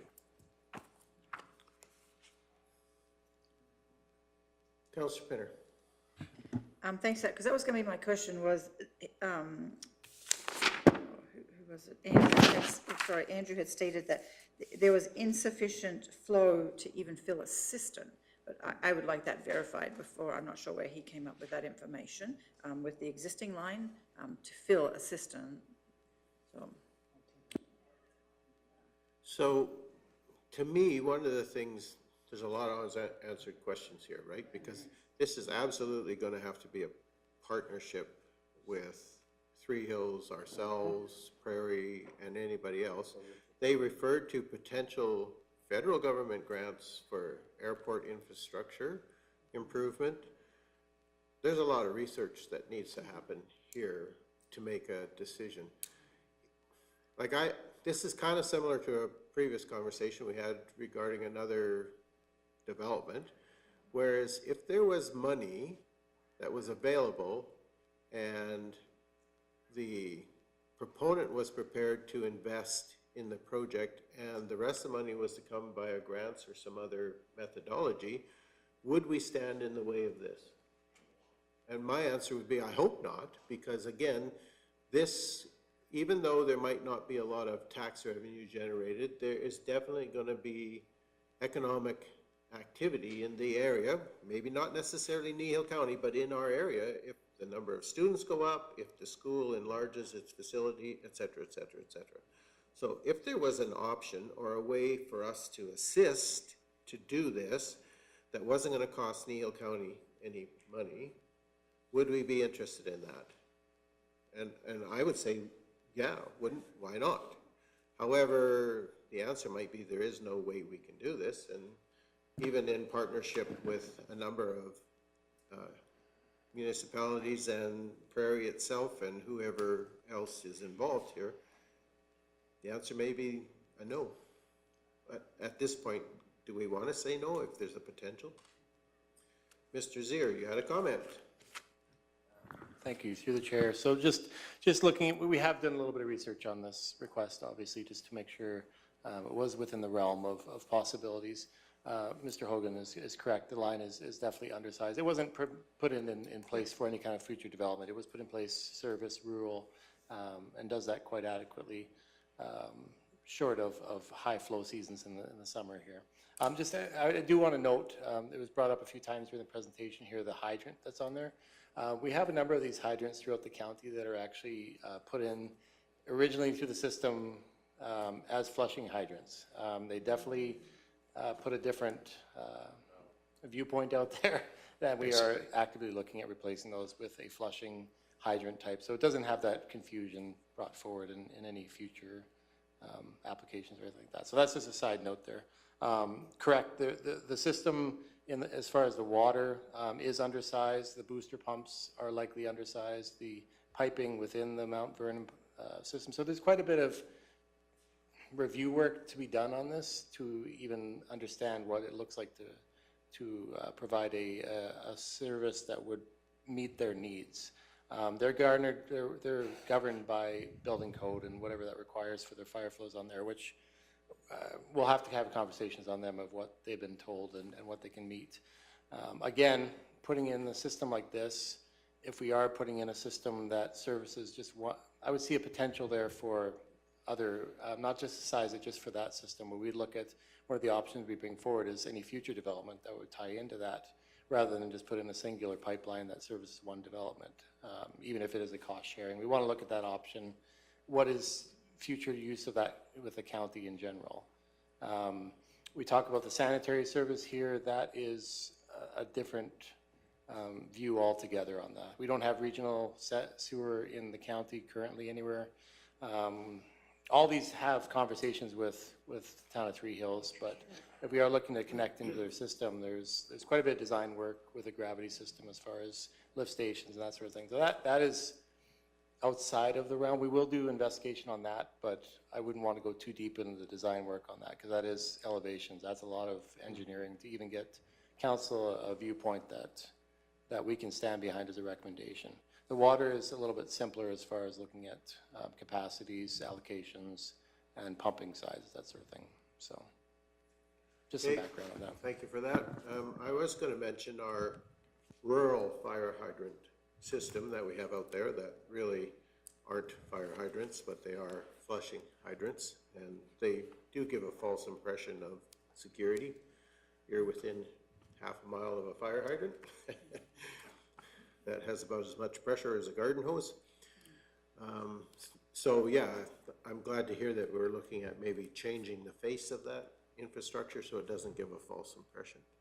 That's good. I guess I'm going to say this and I'm going to be quiet and let the rest of you talk, but I think that in my mind, the water side bears some investigation.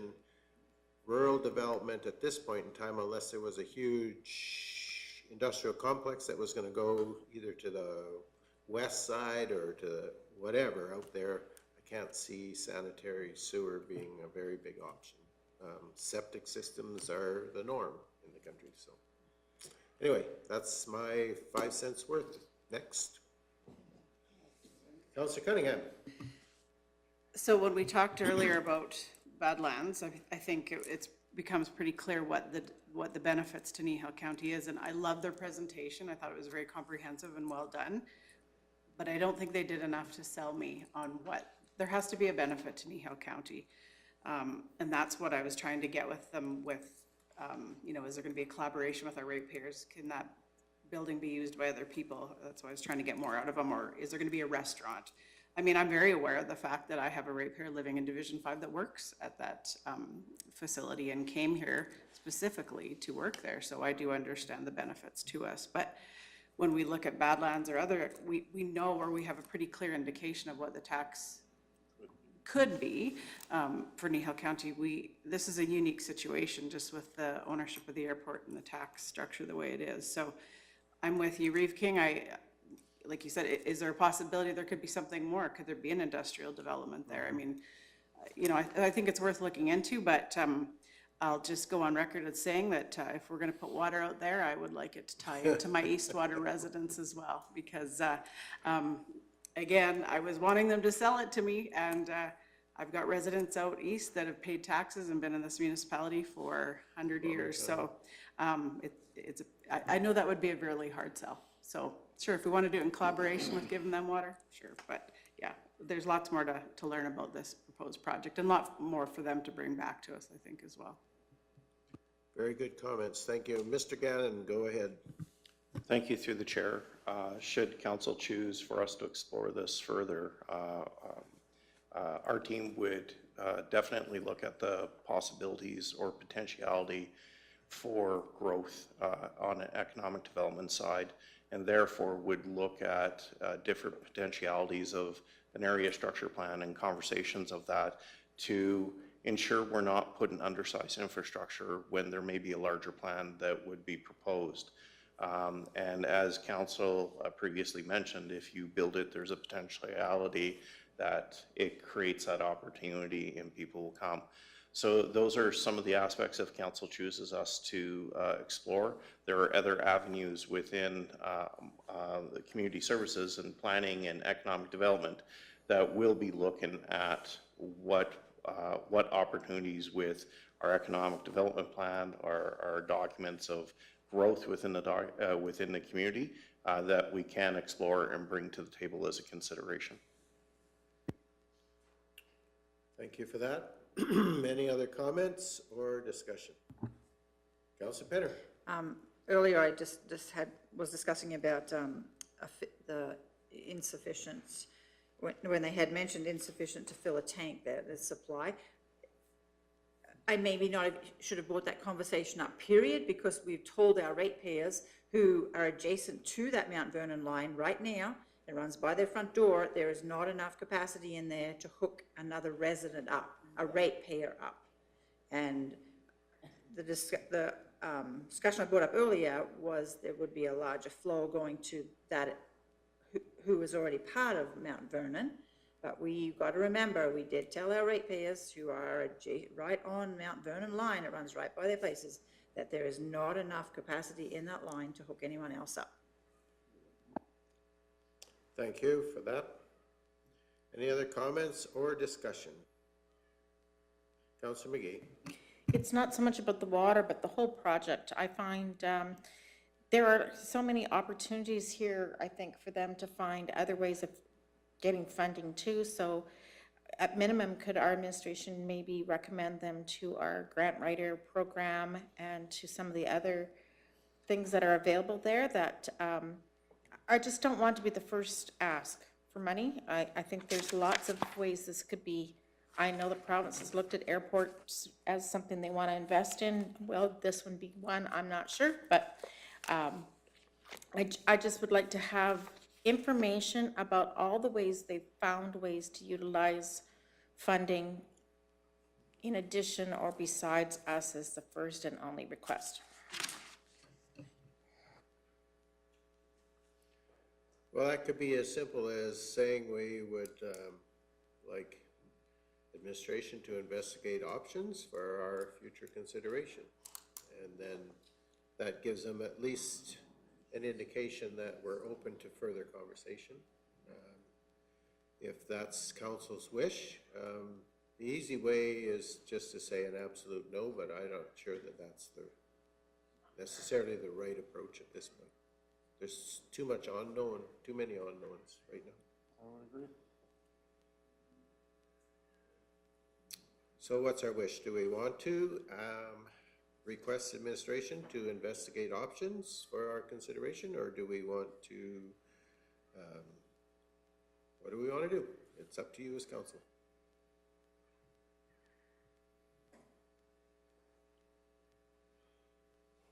Councillor Christie. I'd make the motion to direct administration to investigate options regarding water service. I don't think I want to put sanitary service in that motion. Okay.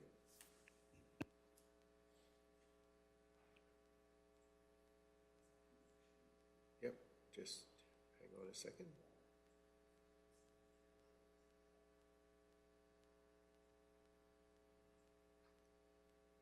Okay, while we're waiting, go ahead, ask your question. And I'm not sure, has the county ever gone in with someone in an industry to do their services for sewer?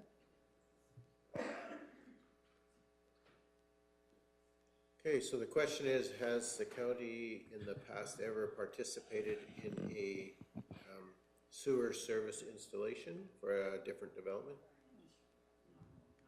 Yeah. Non-Hamlet development. I think Solterra privately went in with Acme.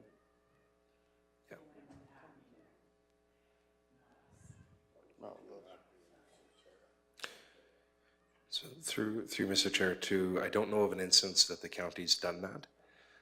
Depending on where you go with economic development in the future, if the county was developing land, it is conceivable the county would put in services, acting as the developer, right?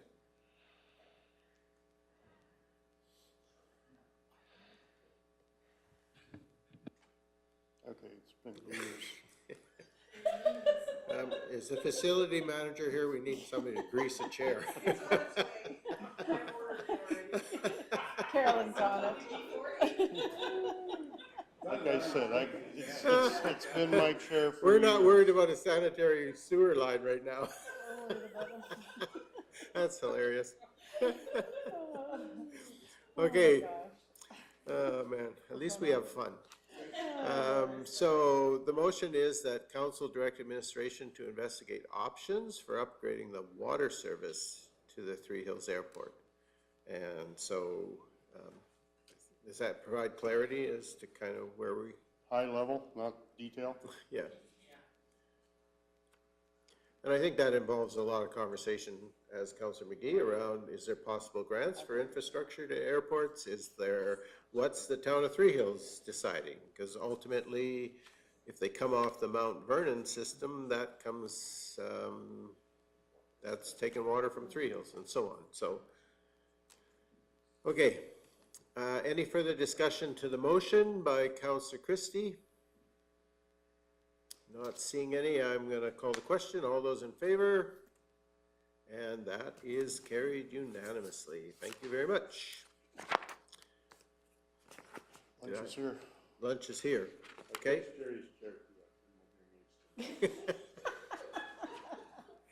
All right, since lunch is here, we are going to recess. Do we need more than half an hour? Do you want 45 minutes or half an hour is enough? Okay, so we're in recess till 1 or until facilities fixes the deputy reads chair.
Okay, it's 1:04, and I will call the council meeting back to order. The next item on our agenda is council and committee reports, and I didn't see anything there, so that means no one has anything to report. All right, the next item on our agenda is item number 10, council follow-up action list. And so are there any questions regarding the follow-up action list?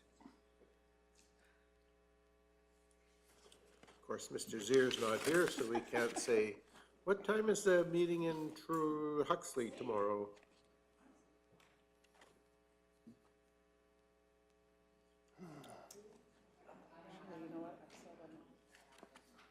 It's 5:30. 5:30? That's what I heard. What the hell do I know?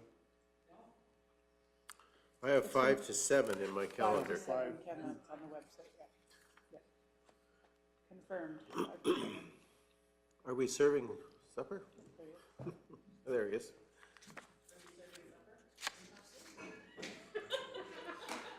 Mike's cooking.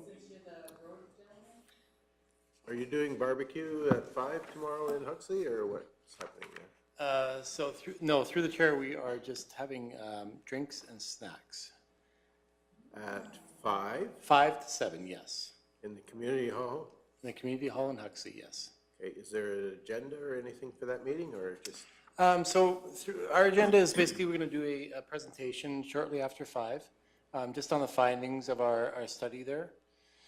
We do have a few schematics just on our existing system. We'll have a few copies of the report just to provide some background. Excuse me. The main focus of our community engagement here is to garner support on if there is interest level with the community for these annual tank pump outs. So we do have a little bit of information about that, what that looks like as a program. Excuse me. We'll have a questionnaire out there, kind of understanding what the existing systems are, private systems, if they have an idea of what the location of it is, if they have some background as to the installation date, if they do get them pumped now, how often they get them pumped, and that sort of thing. So we'll have a bit of information on that, but really it's an information gathering for our next step here, which would be a proposal to council on what this program actually looks like. Okay, thank you. Are there any other questions on council follow-up action lists? Councillor Cunningham. Not a question, but I just want to say the completed one was the ratepayer evenings in Three Hills and Sunnyslope. So I just want to say thank you to administration for putting those together, and thank you as well to the ratepayers who came out. They were both very well attended, and some really good conversation. Supper was amazing, and so yeah, just thanks all around for all the work that goes into those nights. So.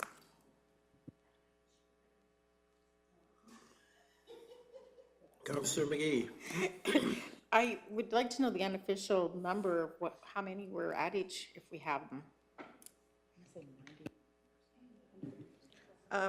In Sunnyslope, we had a little over 90, and in Three Hills, we had a little over 100. Okay, thank you for that information. Any other questions or discussion regarding council follow-up action list? If not, I'd be looking for a motion.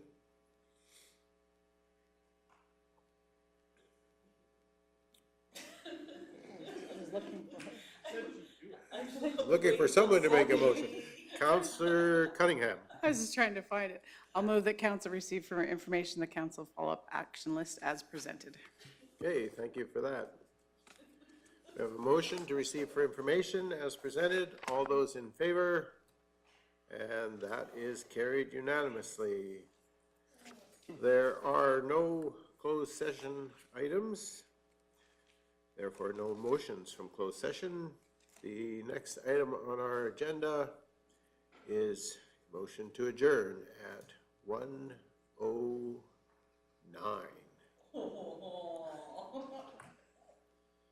Thank you for your attendance and participation in the meeting today. We are adjourned.